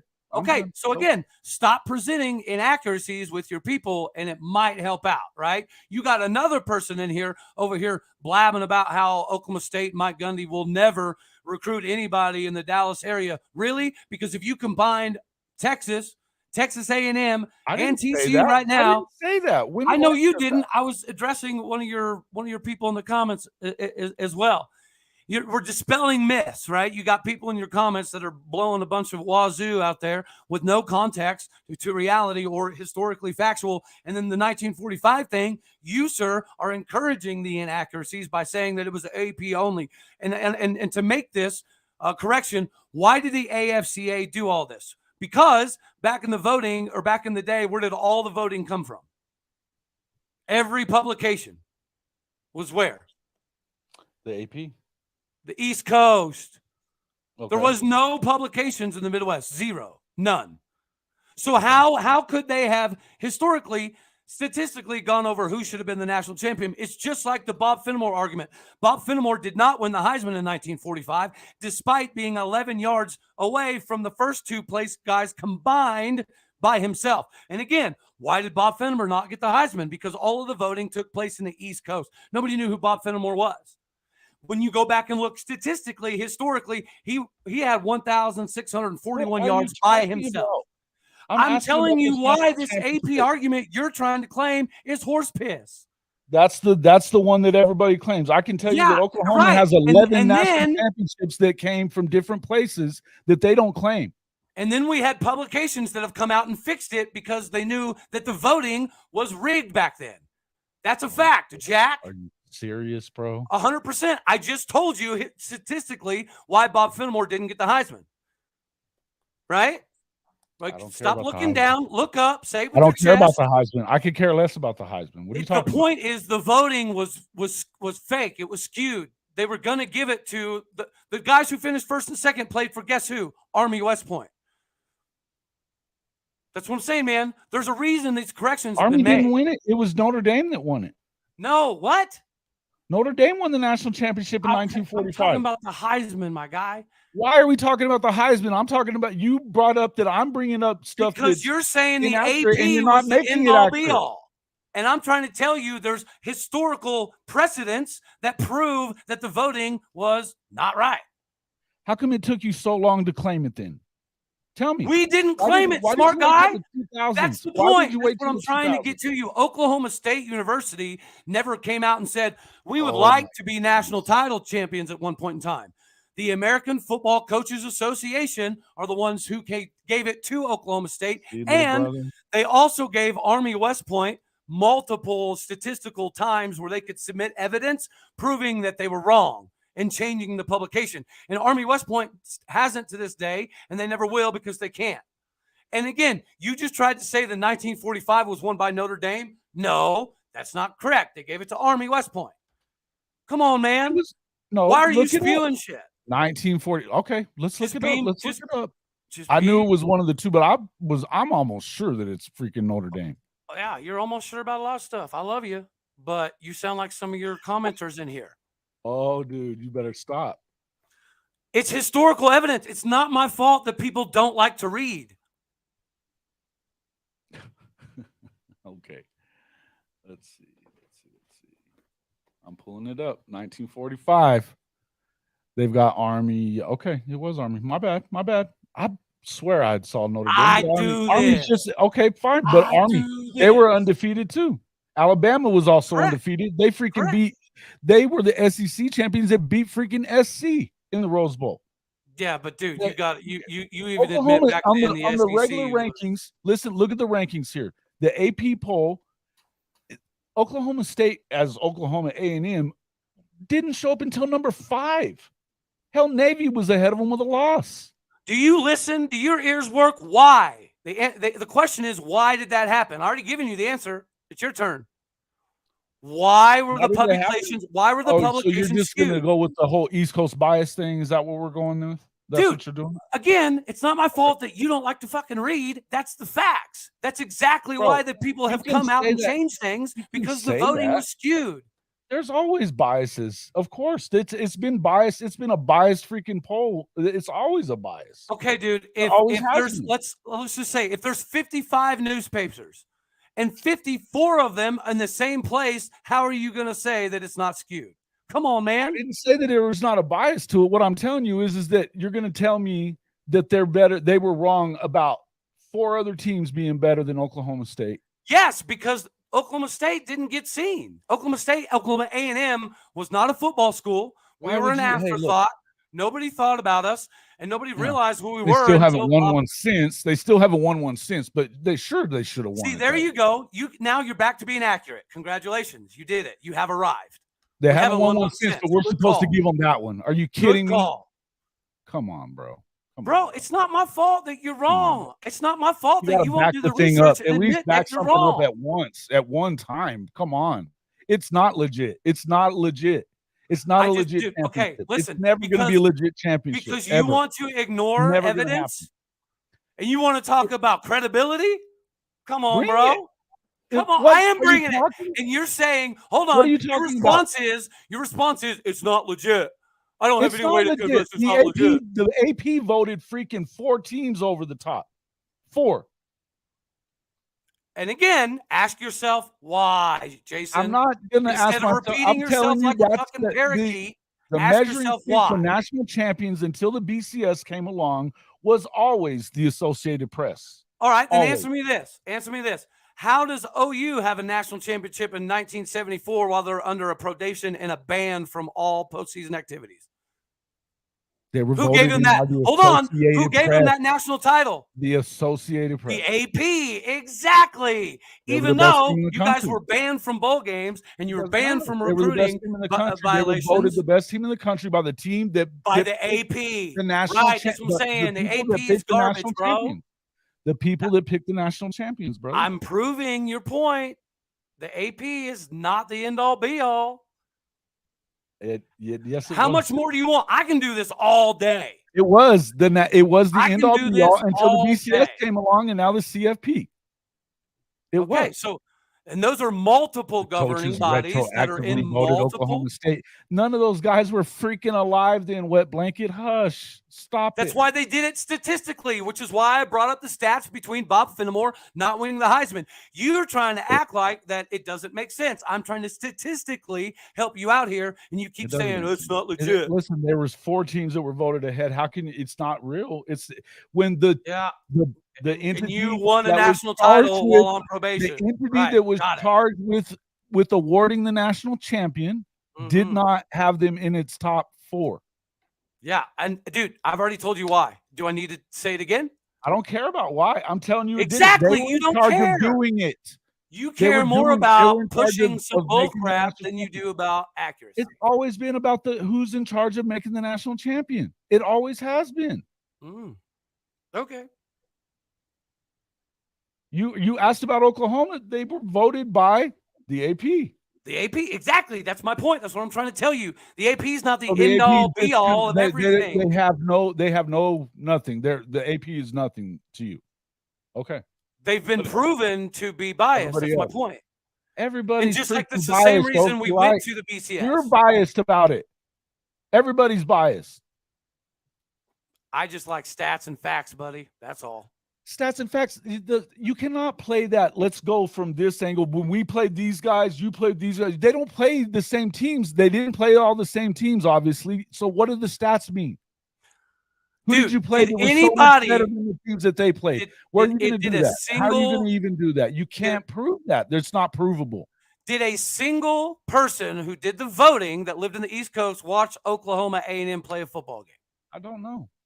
Oh, Jesus Christ, dude. It's I was alive till 1976, buddy. No, you're right. I'm sure a lot of New York newspapers decided to hop on a train to go to middle of nowhere, Oklahoma, and watch football games. There's no way of proving any of this. There's no way of proving any of this. I'm not the AFCA. They're the ones that proved it. They're the ones that statistically, historically did this. Not Cody Stovall, buddy. Not Oklahoma State. There was some kind of and coaches polls, we can prove how these coaches polls are just as bad because none of those coaches watch football. So we can do all this all day long, and you can diss the AP. I can diss the AFCA. I can diss the freaking coaches polls from the USA Today. I can diss ESPN's polls. We do it all the time, right? I mean, in the end, the entity that was charged with naming a national champion until the BCS came along was who? The AP. And it took forever for OSU to get this mythical national title. I just I'm made. upset. I listen. Look, Man. and I don't really give a crap. What do I care? What do I care? Well, I'm just trying to help you. Oklahoma I'm trying to has. help you You not know put what? out There are false. how many? Somebody go and look. How many AFCA national championships does Oklahoma have? Because I know that there's 11 that they haven't claimed. I don't know where they've come from. I don't care. They don't claim. That's my point, bro. You claim one while you're under probation. Okay. Well, you want to go in there if you're going to tell me that that's the case. If you're going to Look it tell me that up. the AFC, hey, Look it look, up. I'm not. I know that happened. I'm talking about if you're going to tell me that the AP doesn't matter and the AFCA does, I'm going to bet you that Oklahoma has a few of those too that they don't claim. You're very likely right, dude.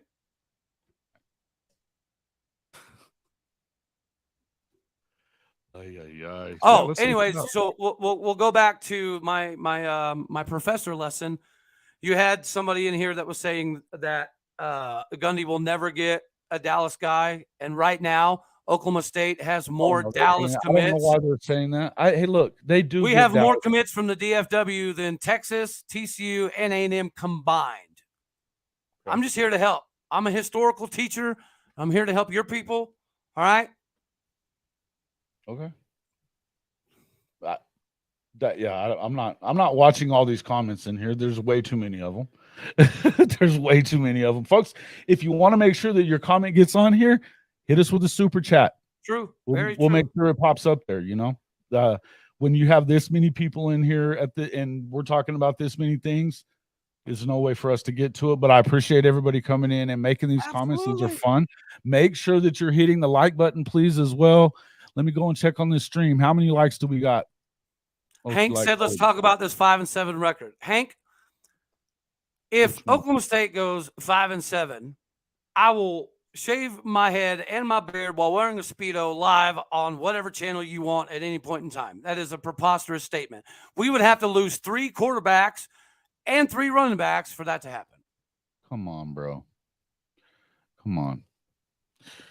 Okay. Folks, there's 19 likes. We got almost 40 people in here right now, and you guys only can't hit that like button. Help us out here. You don't have to send tips if you don't want to. Just make sure that you hit that like button. We also have official podcast merchandise. You can throw the horns down with the horns down hat. You can also get up to $100 off of any Black Label Louisiana grill by using our partner link, hofmedia.us/Louisiana-grills. Amazing pellet smokers and grills. Cool stuff, man. Can't wait to get mine. And then that is badass. Make sure that you get gear ready for the season. We have less than 60 days left until the start of the college football season. Get over to our official partner store on Fanatics, up to 65% off everything in the store. Sometimes it's free shipping. So you're going to get great deals, the best deals you can get on Fanatics by using our partner link, hofmedia.us/Fanatics. Guys, the freeway, just hit the like button. Just hit the like button. Share us with your friends. We are approaching 2,000 subscribers. We would love it to hit that here in the next couple of days. I think we've been bouncing up more and more all the time. We appreciate that all the time. Guys, oh gosh, sooner. Hey, let's circle back around to where we can all get on the same page, and Texas sucks. Oh yeah, let's do something real quick. With the Texas thing. I want you to see something. It's 19 to I really feel like our team's on a mission. Kim, I can count. We've been building for this all winter, all spring. These guys have been on a mission to win a Big 12 championship. Guys that are putting forth the necessary effort and means to try to be a champion. We wear Texas on our chest for a reason, bro. Come to work every day. The veteran players, Jaylan Ford at linebacker, Jordan Whittington's leadership has been great. What I've seen out of Xavier Worthy has been phenomenal. We have Barron Sorrell back. We have Byron Murphy. We have Trevondre Sweat. Jade Barron made a lot of impactful plays. JT Sanders is just a budding star. Quinn has had a great offseason. He's really putting in the time to make it all come together. we're going to define who we're going to be by the way we play. It's really not what anybody else thinks. It's about what we do.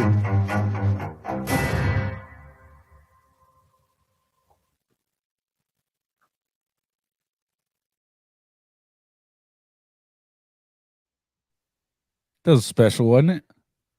I mean, it got me a little fired up. I'm ready to hit the field, coach. Put me in. I'm ready to play. Hey, man. Hey, I'm telling you that all this is every year. And it's funny. It seems to me like Sark is actually kind of putting more on himself. When he was on the Pivot podcast, he was like, this feels like and looks like my team. Yeah. And I'm like, bro, and it should feel like you're going to look like your team at this point, right? For sure. But yeah, and Sean, no, you're not. You're not waxing my back. First and foremost, I don't need that. Number two, there's no way that I don't see them win. And look, it's been 2009 since they won a conference championship, guys. 2009. We've been hearing about how they're back. And again, until Sark wins 10 games, can you expect him to do it? Are you shitting me? No, I just think out of the last decade, this is their best chance. Mm-hmm. Okay. So.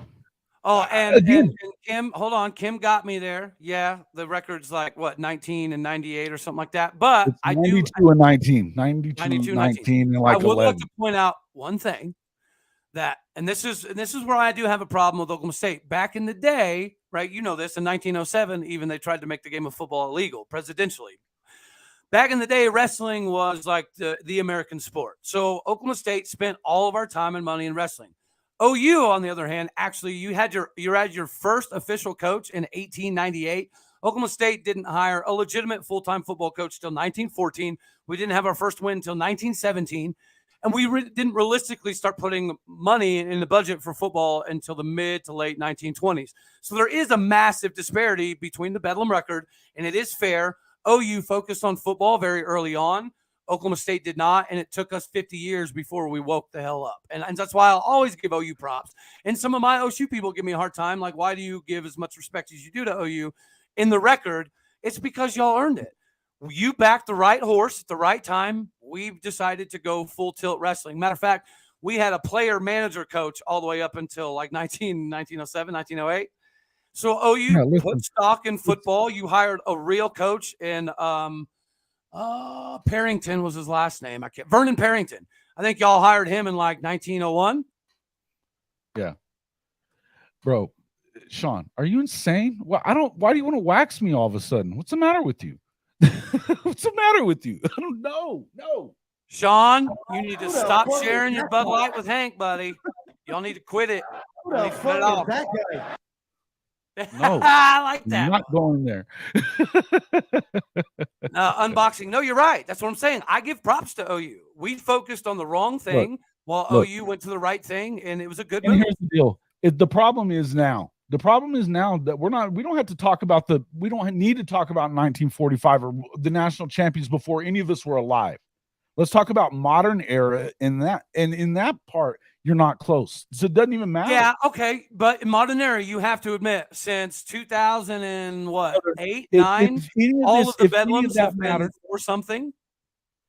They've been worth something and you haven't won them. No, I'm saying they're for something. I know we haven't won them, buddy.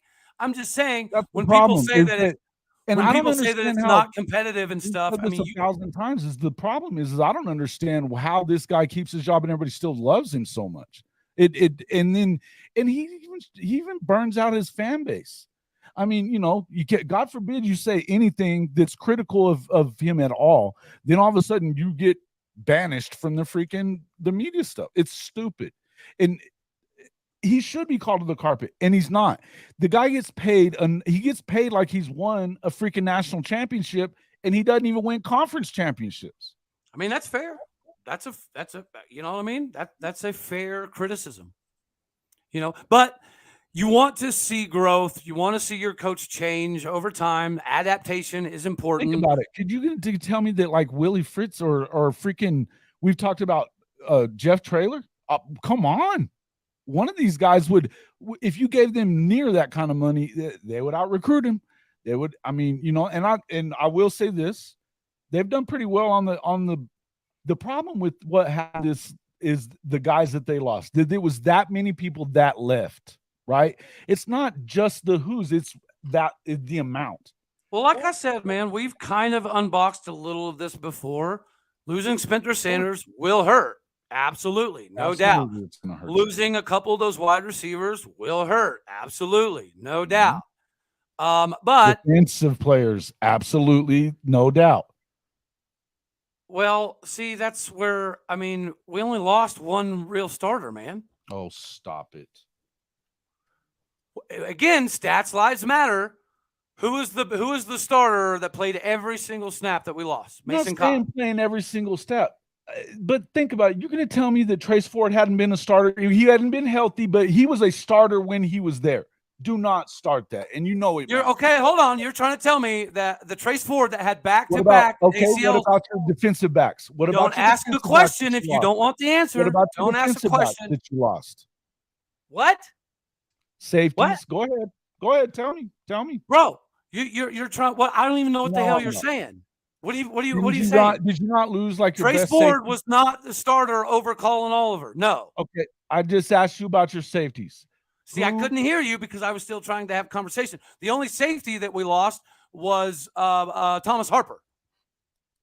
And then Jark Bernard Converse obviously transferred 2 years ago to LSU. This offseason, we lost one corner and Jabbar Muhammad to Washington. We also brought in Ladarius Webb Jr. as a replacement. Ladarius Webb Jr.'s dad played for the Baltimore Ravens for 9 years, won a Super Bowl, knows a little something about the game of football. And then from the linebacker position, Mason Cobb left with 98 tackles. That cannot be understated, right? That is a massive evaluational miss that we're going to have. But we did bring in Justin Wright, who had 121 tackles as a junior, 101 tackles as a redshirt junior at Tulsa. I know it's Tulsa, but you cannot replicate numbers. Is he is good? Not even close. Will he fill a need in this new 3-3-5 defense? Absolutely.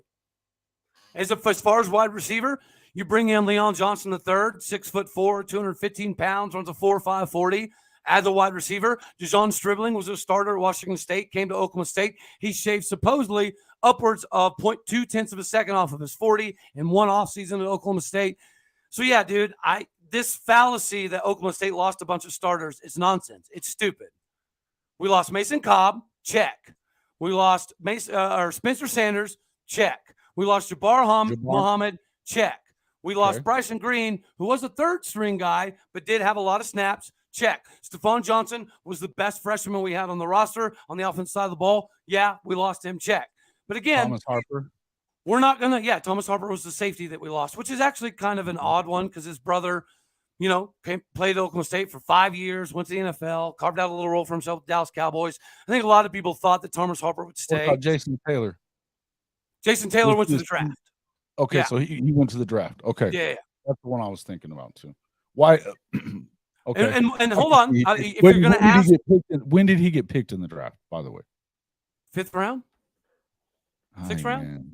What the hell? But then when people are going to ask, okay, well, why does that make it okay? Well, because Trey Rucker didn't have the ability to play last season.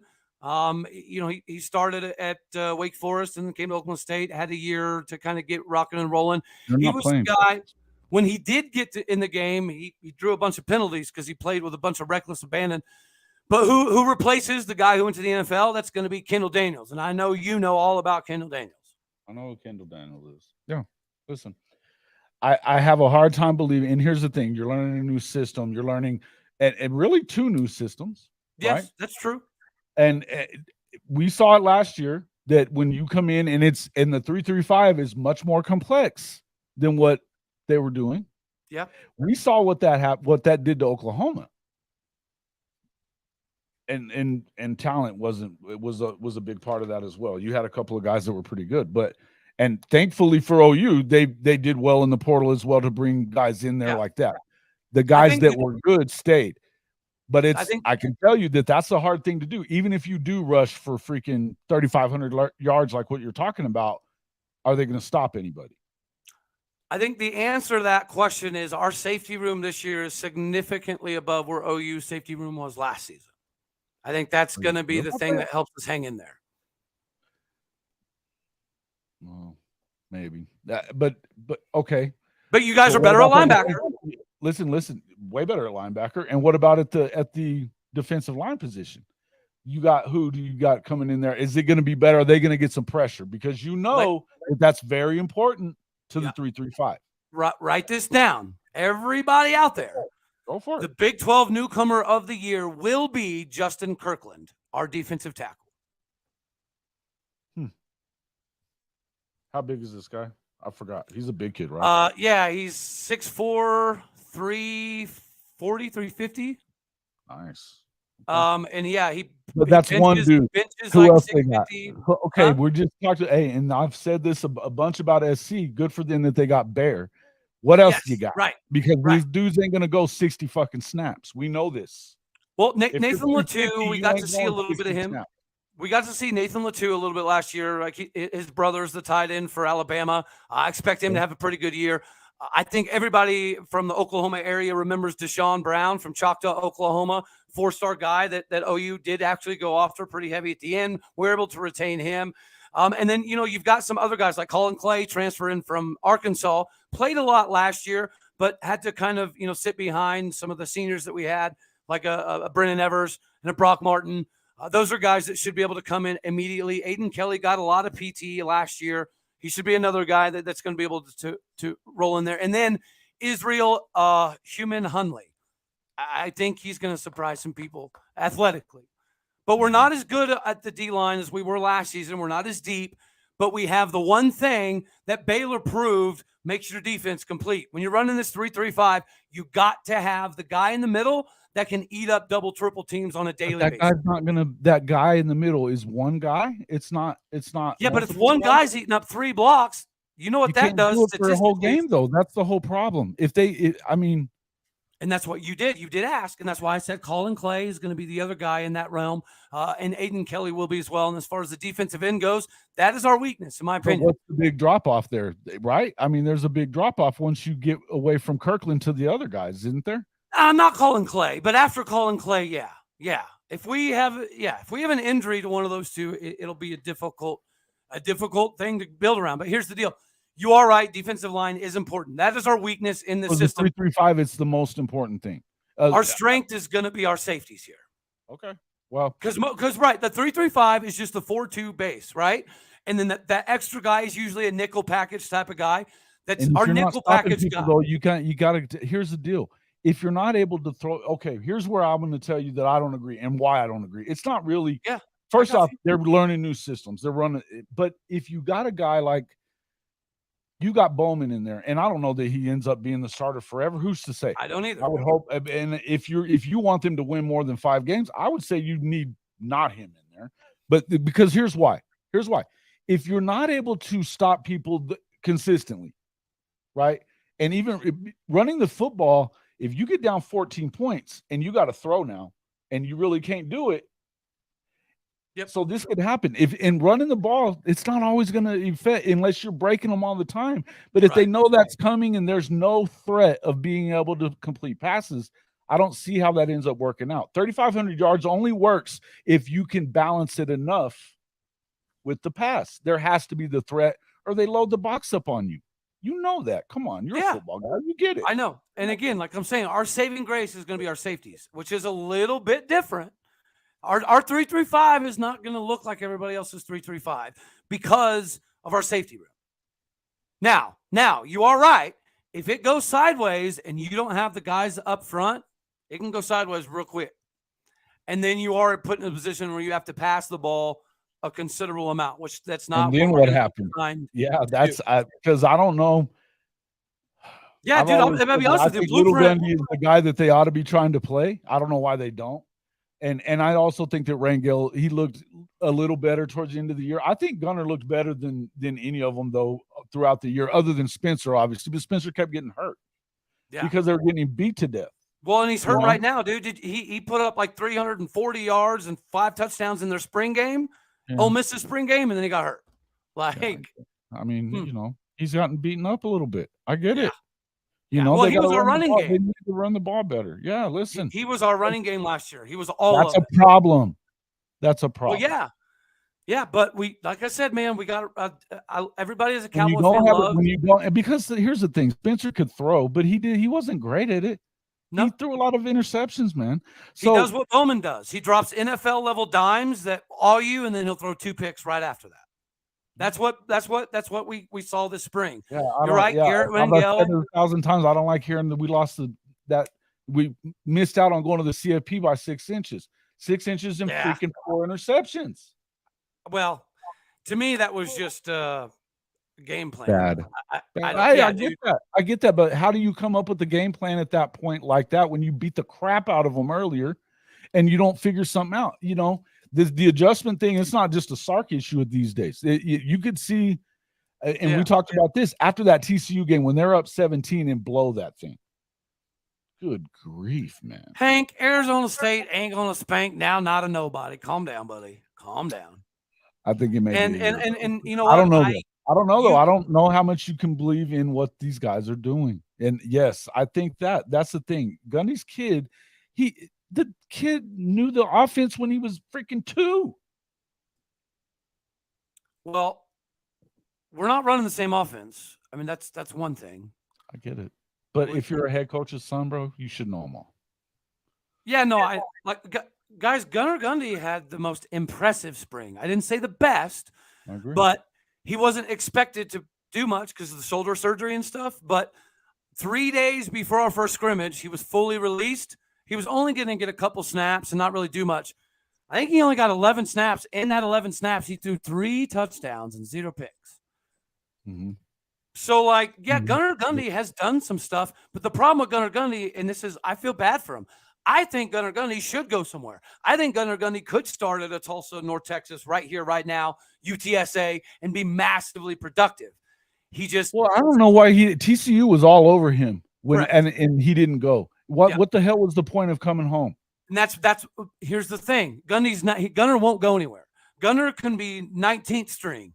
He's already said he wanted to play for his dad. He wants to be at Stillwater. He's a Cowboy to death. So if Gunnar never gets another snap, he's happy. Wow. But I agree with you, dude. He's a better backup than people give him credit for. It is what it is. Be starting, but and I think So and what about the new kid? Is he looking pretty good? I guess.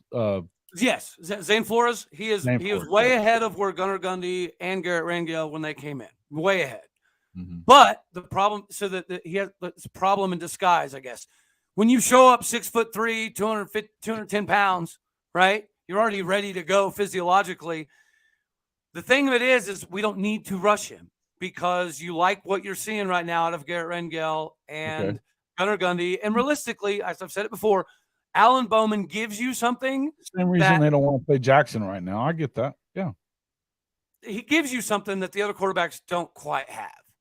But he also throws a lot of picks. So we'll see. Well, and I don't know that I mean, I think a lot of it is just catching up with the speed of the game at this level.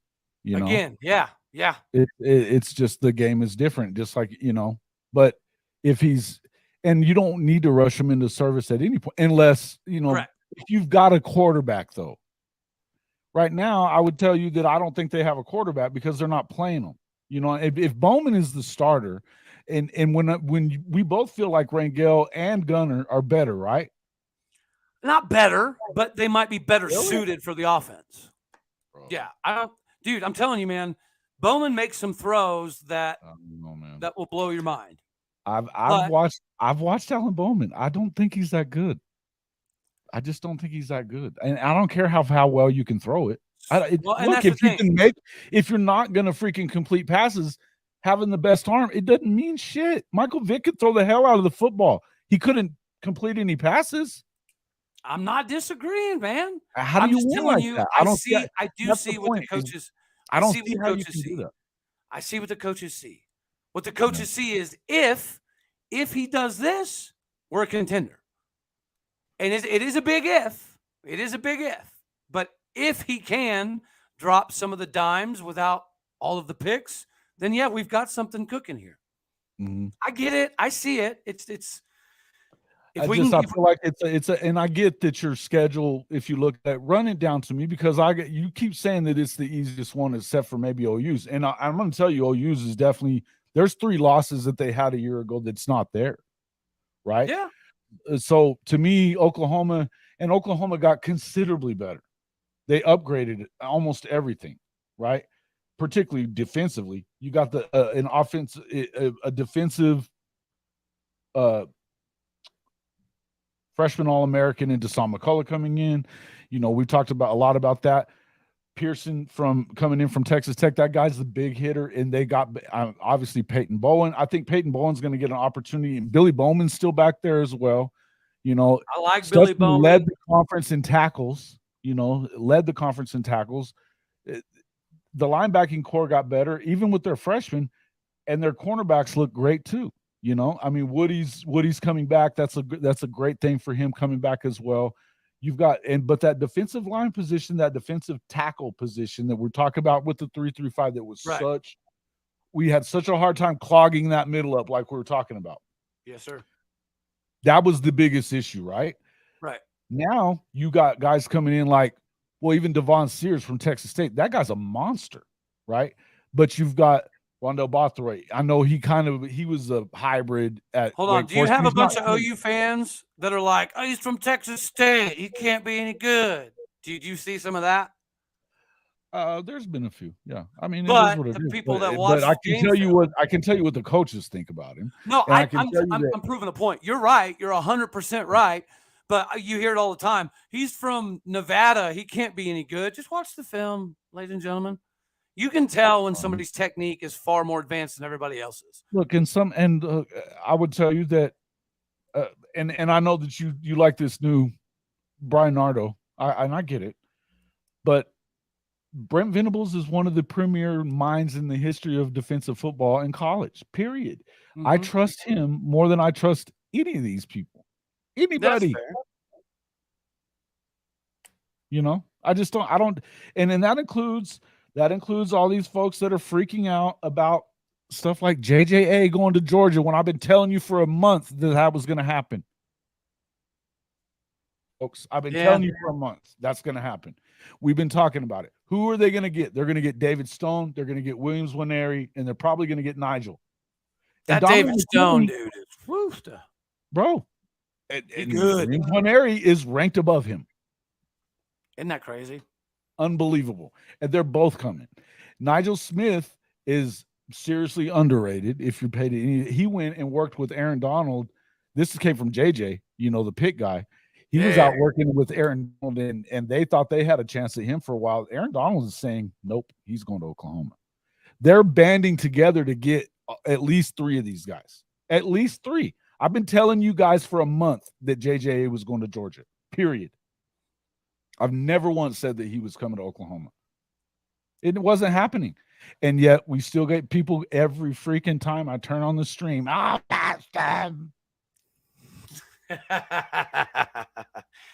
know, bro. I know.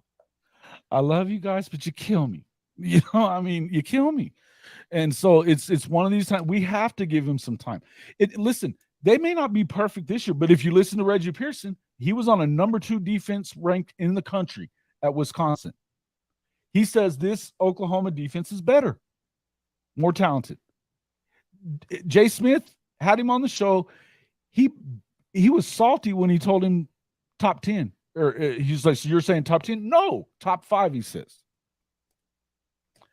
I'll be happy with top 50 right now, with the offense being what it is, right? I mean, you just want to see improvement, because I think now you need to see that in order to hold some of these guys.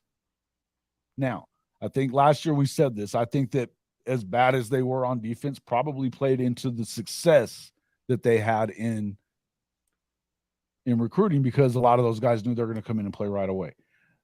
Samuel Musil is going to get some playing time. Bet on it. The kid Lewis from Florida, Lewis, is it Carter? I think, stud, right? And then Makari Vickers, same thing, stud. That kid's good. Josiah Wagner, stud. These guys are going to play. Deshaun McCullough, he started at Indiana, But I mean, he came to OU for a reason. Hey, I'm interested. I'm interested to see in the chat. Maybe not this Matt guy, but somebody that has like an understanding on the recruiting side of things.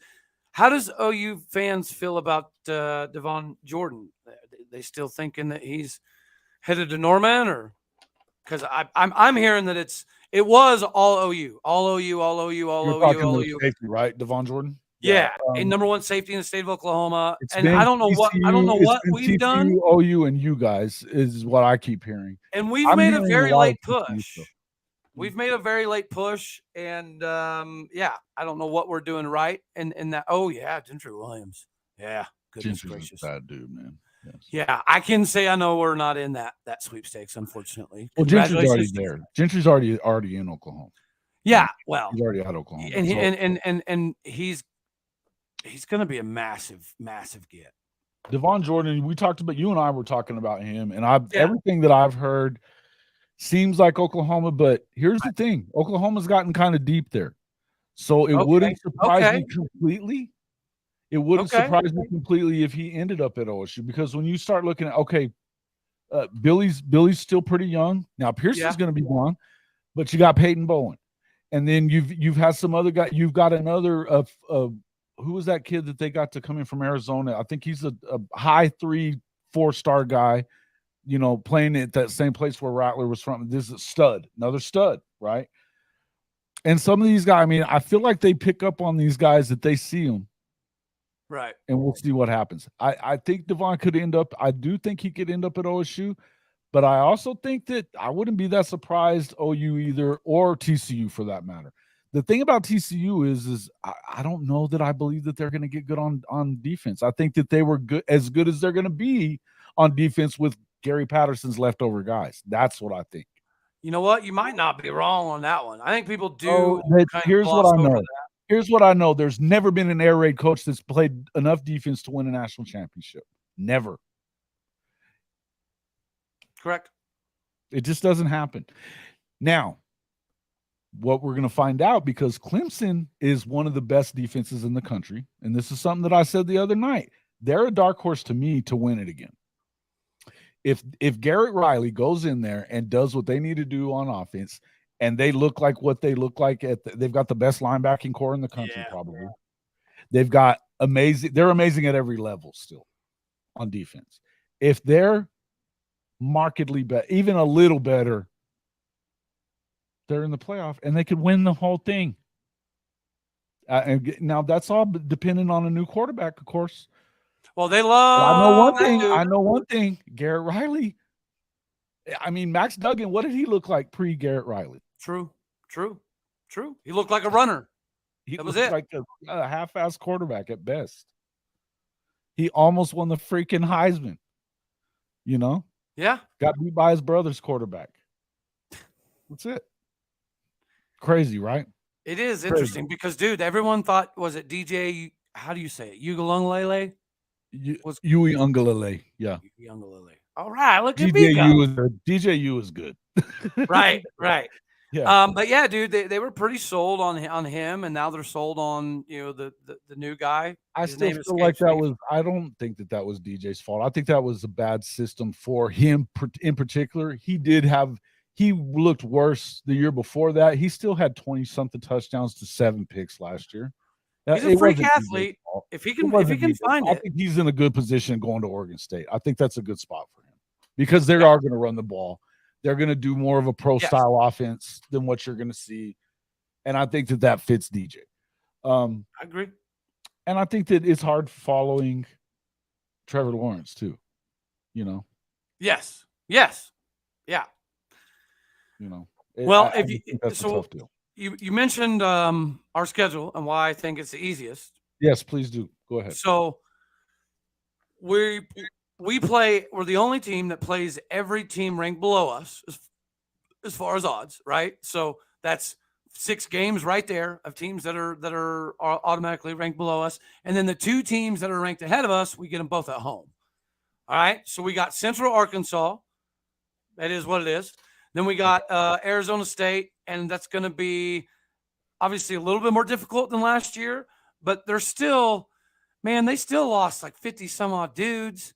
And just like we talked about, I think that Dillingham's going to be good. I don't know who they got at quarterback. I don't think they're going to have anything figured out by week 2. Maybe not. No, I don't know.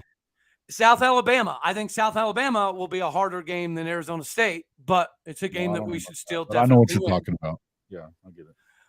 And then we go to Ames, Iowa in September. Thank the heavens. We always end up there in November. Thank goodness we have them super early. Then we have K-State at home. I don't think we win that. Then we have KU at home the following week. We've got some get right to get back there. And I can already tell you the objective for the KU game is to kind of keep the ball out of Jaylan Daniels' hands.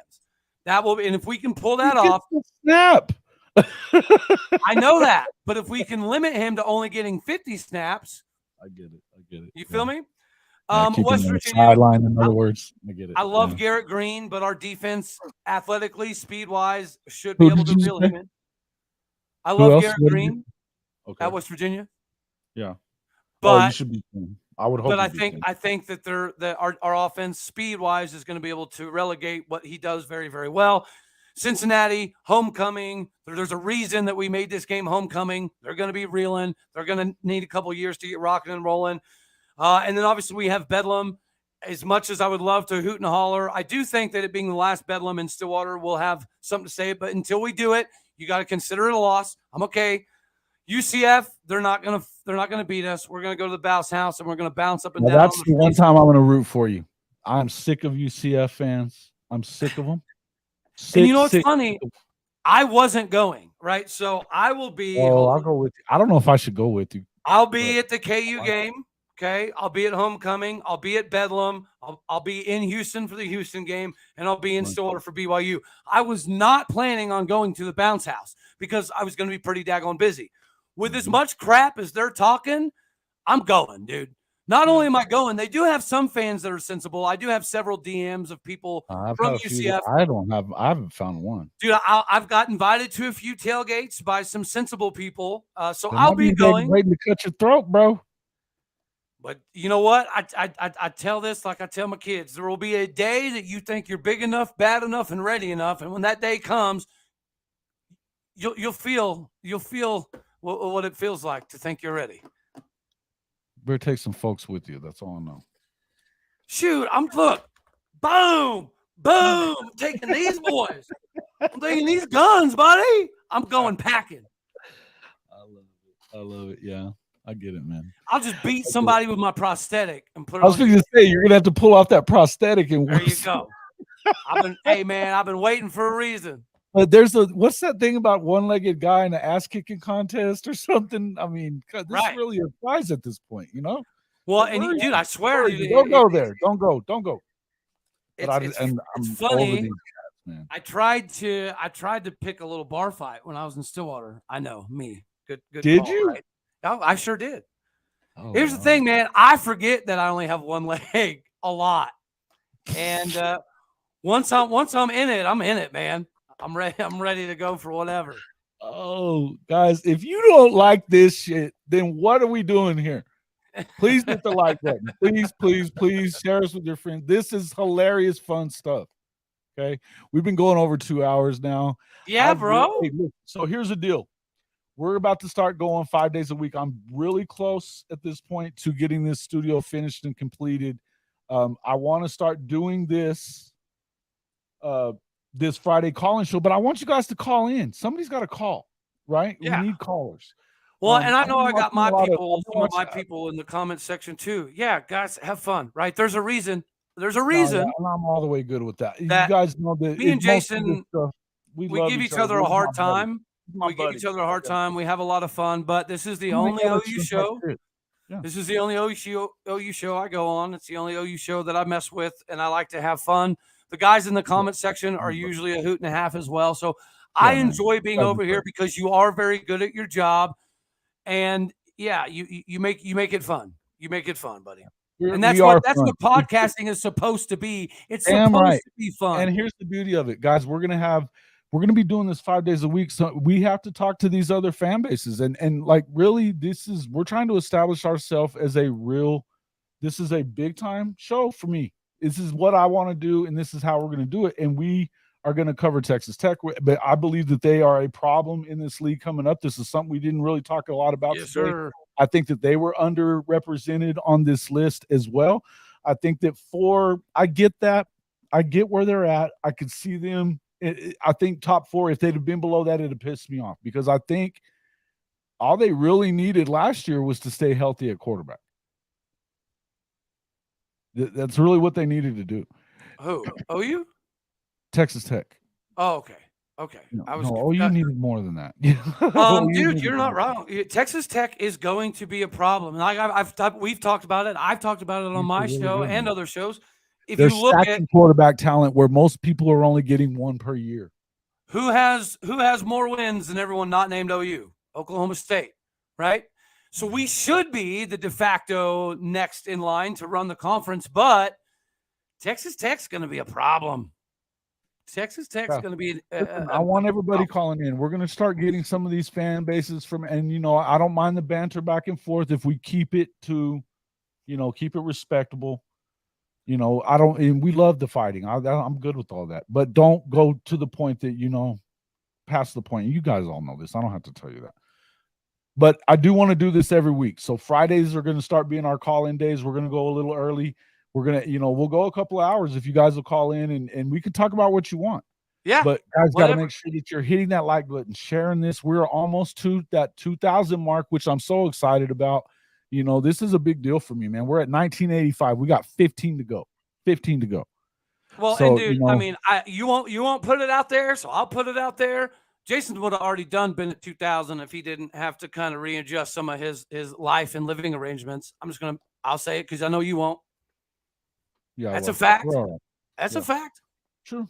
It's true. But it's also the living arrangement part is, I wouldn't be doing this if getting this studio and getting the opportunity to cover some more stuff. We're gonna go heavy on with Coach and everything being right here. We're gonna do stuff with Coach, and then we're also gonna be doing some tech stuff. There's a lot of fans in this area that I'm at that'll help us move this show forward by doing some tech stuff during the week.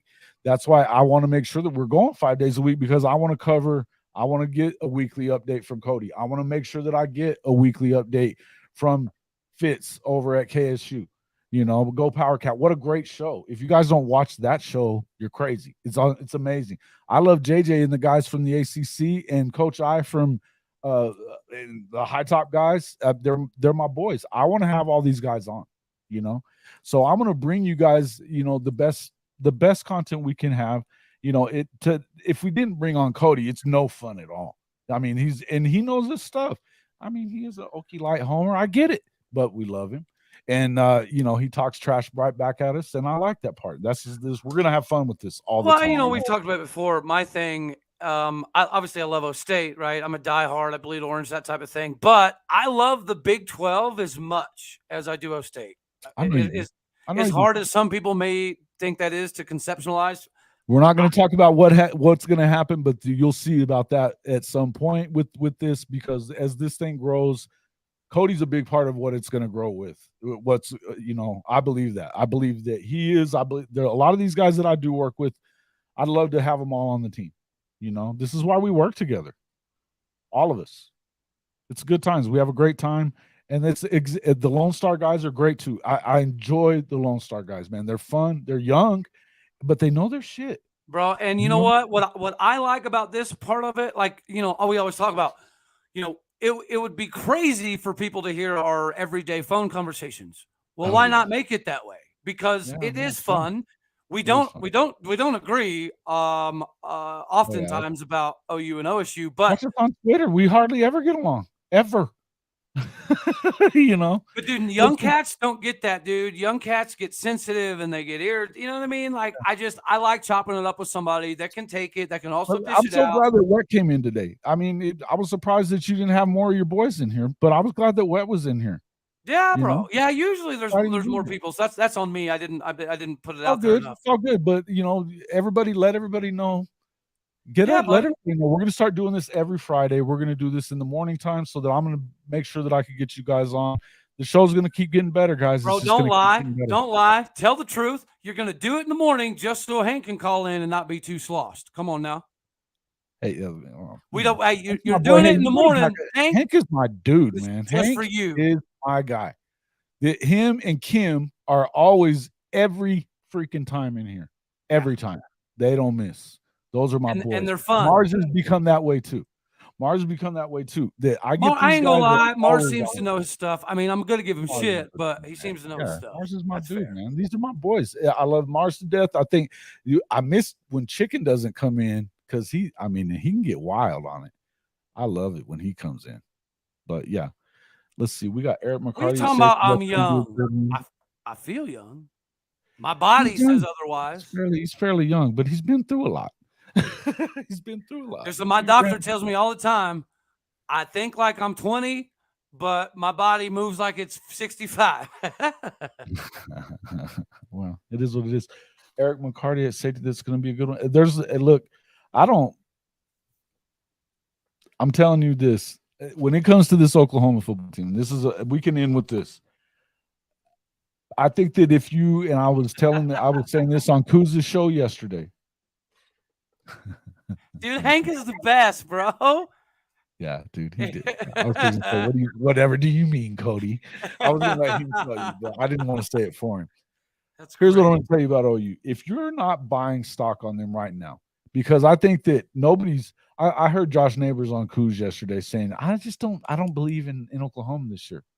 Could have understood you doing that last year, right? Not this year. If you're not buying stock in what OU's doing, when they've recruited the way they have, and you're looking at what's about to come, when you get David Stone and Woons Waneri, and they already got Peyton Bowen and all those, they had 6 guys in the top 100 in this last class. Most of those dudes were on defense. Yeah. Well, dude, like I said, I'll admit, I might not be like fully bought in, but I will say this. I know you guys are going to be way better than you were last year. And last year, there was a few games that, you know what I mean? You were real close. Yeah. Out of the 7 losses, 5 of them were by 7 or less, 4 of them being by 3. And they had one of the worst defenses in Oklahoma history. And because it was that hard. It was that hard to pick it up. And it's always like that in that first year. This is why I was warning you about that first year in that 3-3-5. It's complex, man. It's just complex. Yep. It's worked that when he went to Clemson, it took 2 years before the second year they were a little better. The third year they were killing it. But the portal was different then too, right? It wasn't the same. You couldn't just transfer. Well, like I said, dude, your show is awesome. And just so your people know, this is how we got hooked up as well. Yep.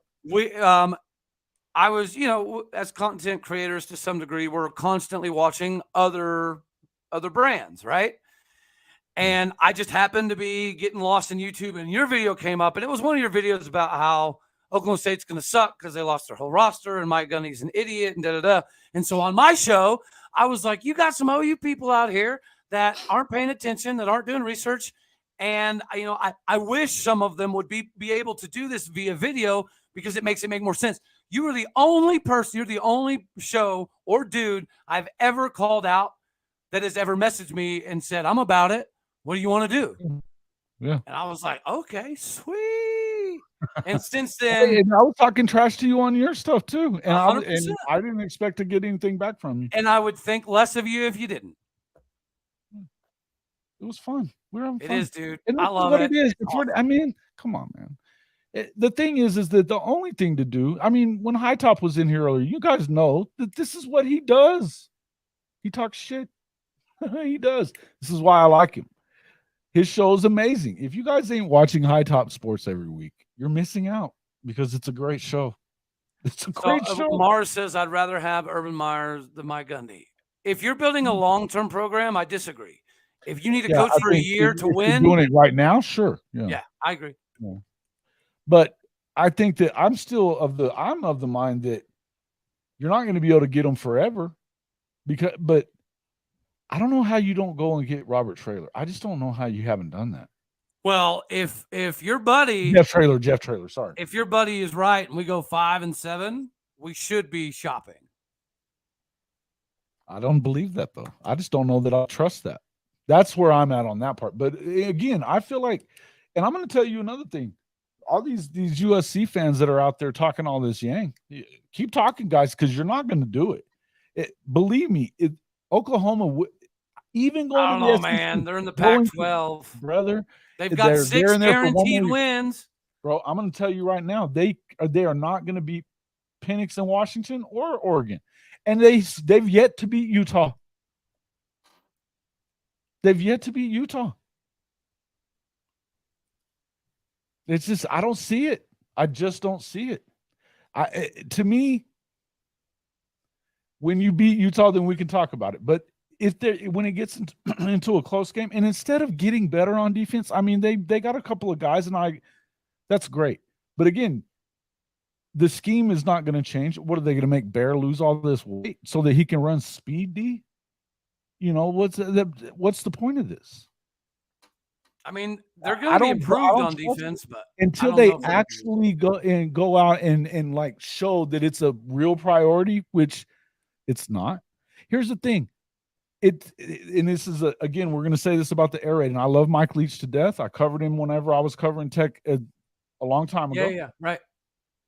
I love the offense. I love offense. And I like Lincoln's offense. I like Lincoln's offense a lot. In fact, I like it better than Mike's because it's got the wrinkle of they run the shit out of the ball too, right? Yeah. So I respect that. The problem is with these guys, and I'm not sure that Heupel's not the same way. Yeah. You got to play defense, guys. You got to play defense. And until you do, this is why we've never seen an air raid team win the national championship. Didn't Gray leave Tennessee because he wasn't getting enough carries?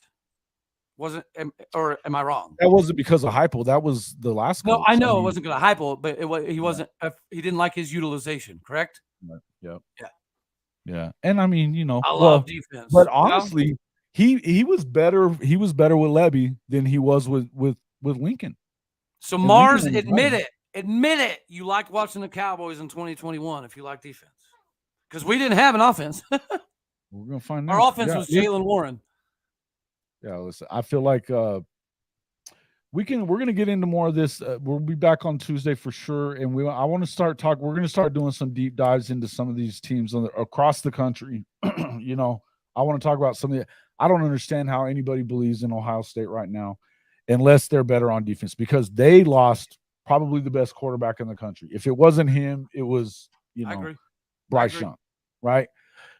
And supposedly anybody that's picking OSU, you're doing it based on what? On offense? Now, Jim Knowles is there, but they still haven't gotten it together yet. I don't know what's going on there. Because it's not like you have a hard time recruiting it.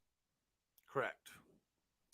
Something's wrong. I think Jim Knowles. But having a new quarterback, if I'm going to trust in anybody, it's going to be the team that already has a great defense, and that's Georgia.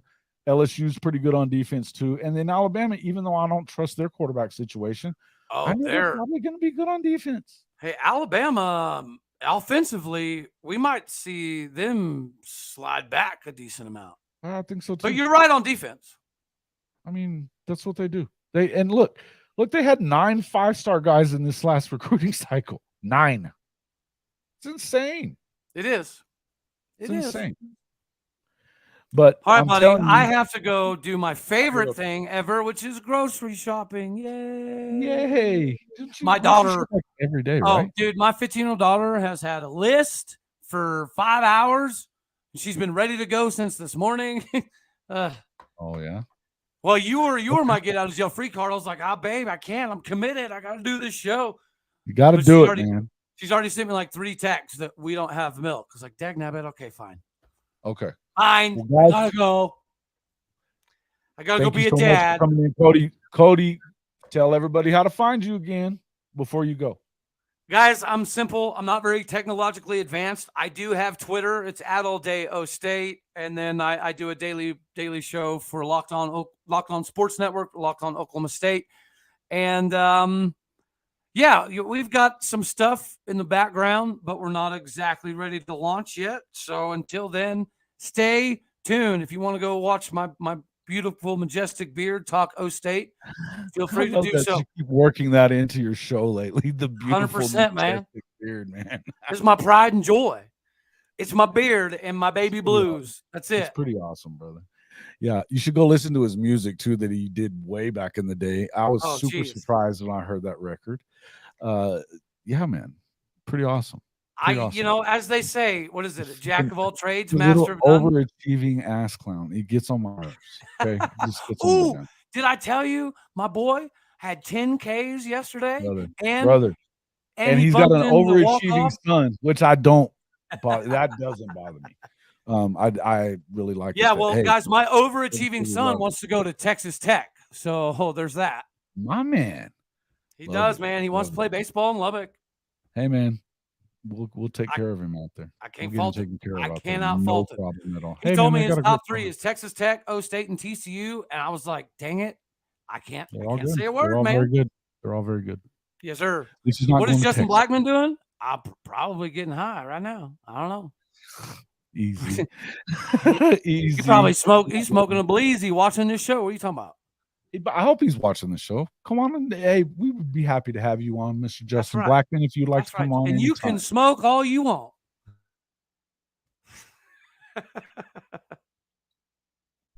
You can do it. Did you freeze up?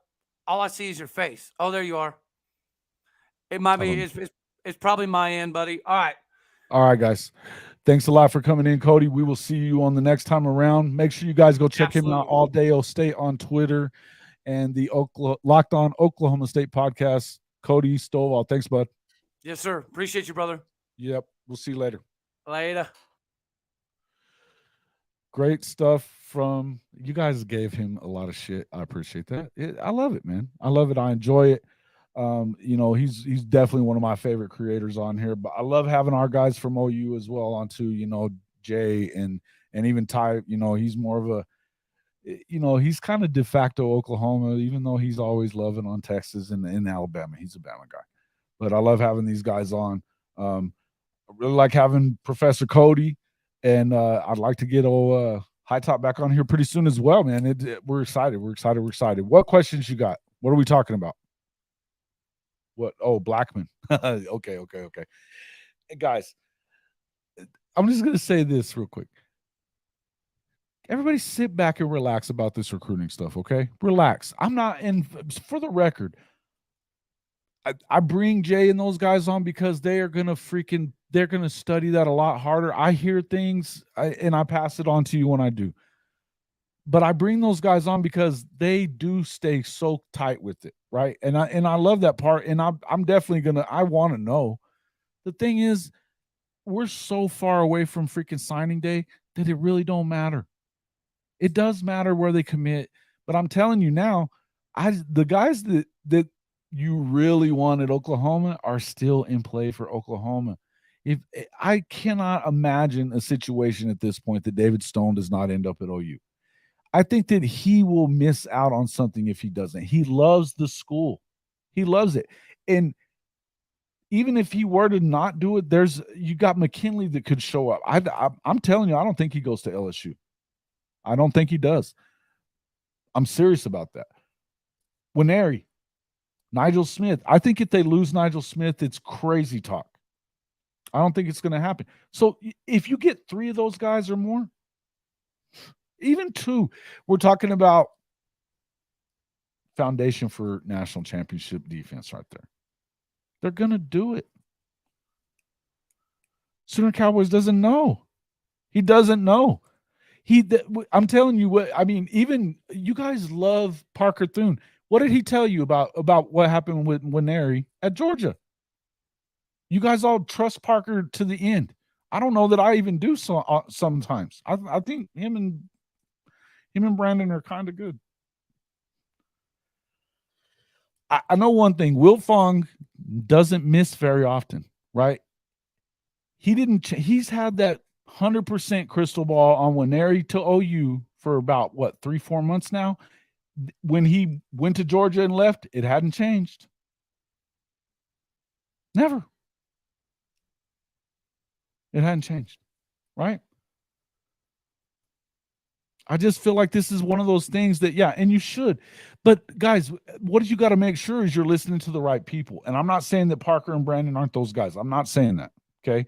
What I'm telling you is is you need to listen to all of it, not one guy, all of them, right? It's the consensus of it. If you're going to listen to one, it needs to be Wilfong. Those are the guys that get it. But in the end, shit, man, we still got a long ways, and things change with kids. They change their mind like they change their draws. They just do. You guys have, any of you that have kids, you know. You know. They didn't forget how to freaking recruit, Sooner Cowboys. They didn't. They didn't forget how to coach defense either.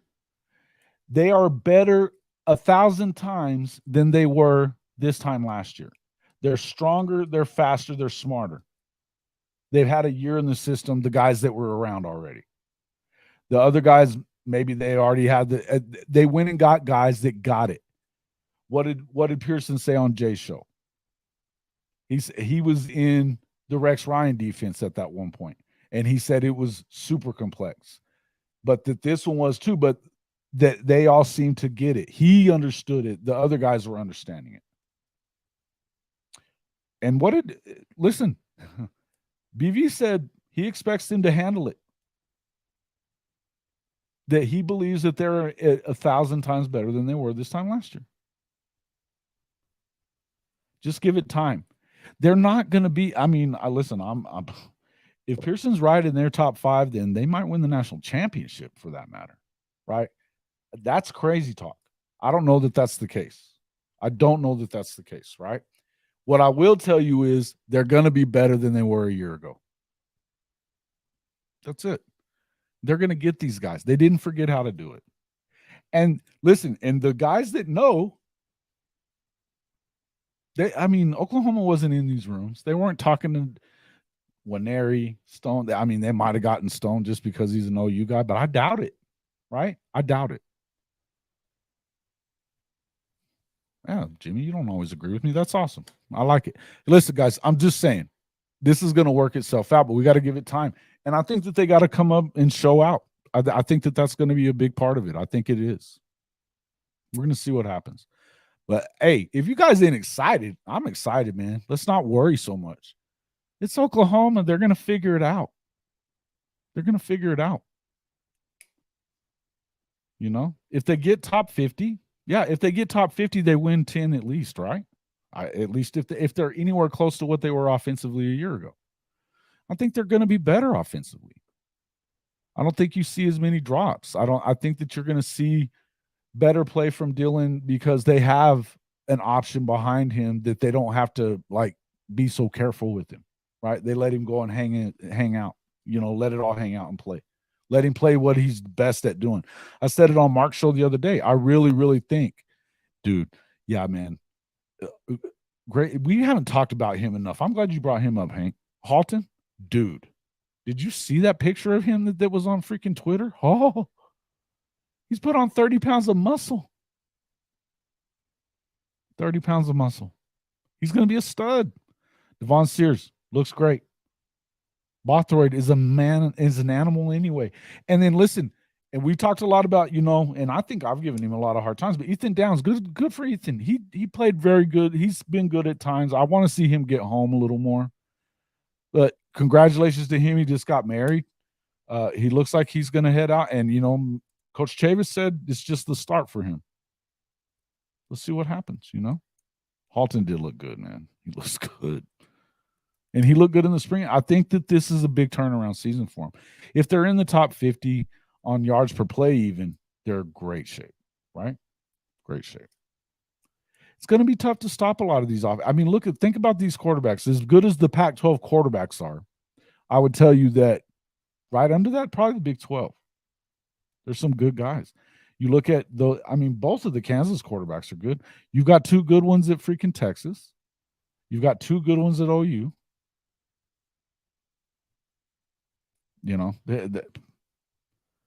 Okie Light, not so much.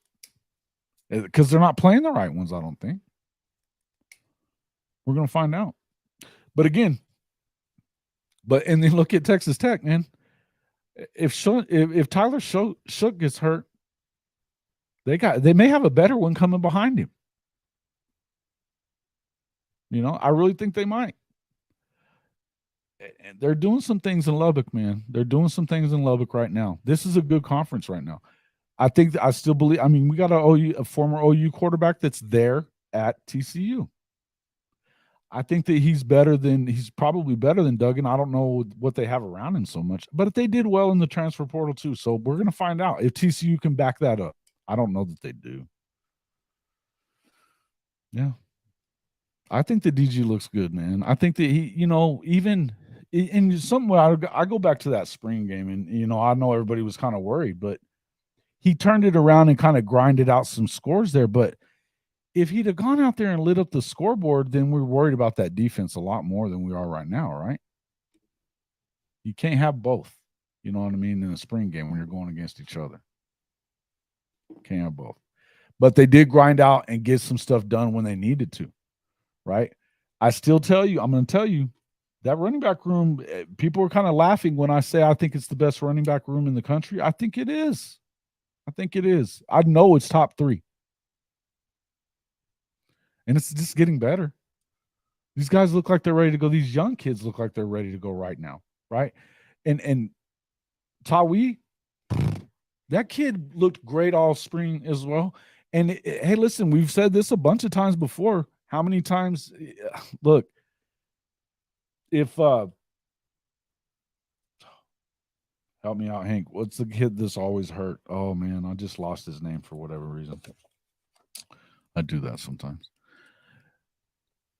We've had some guys that have been hurt and stuff like that, but you start looking at, all those kids are looking great right now. They're looking great. And Sawchuk, man, that guy's it's a touchdown waiting to happen no matter where they are on the field when he gets the ball. That dude's fast. And I still like Javante looked really good as a freshman last year. He's got some speed to him, but the dude is one of those guys. He could be that bell cow kind of guy. And look at what you got coming behind them. Crystal ball in yesterday for Tatum. Crystal ball in yesterday for Tatum. They know what the hell they're doing. They're getting it. Hey, that's the other. Hey, bro. DeMarco Murray is hitting on recruits the way he used to hit the hole at OU. Killing it.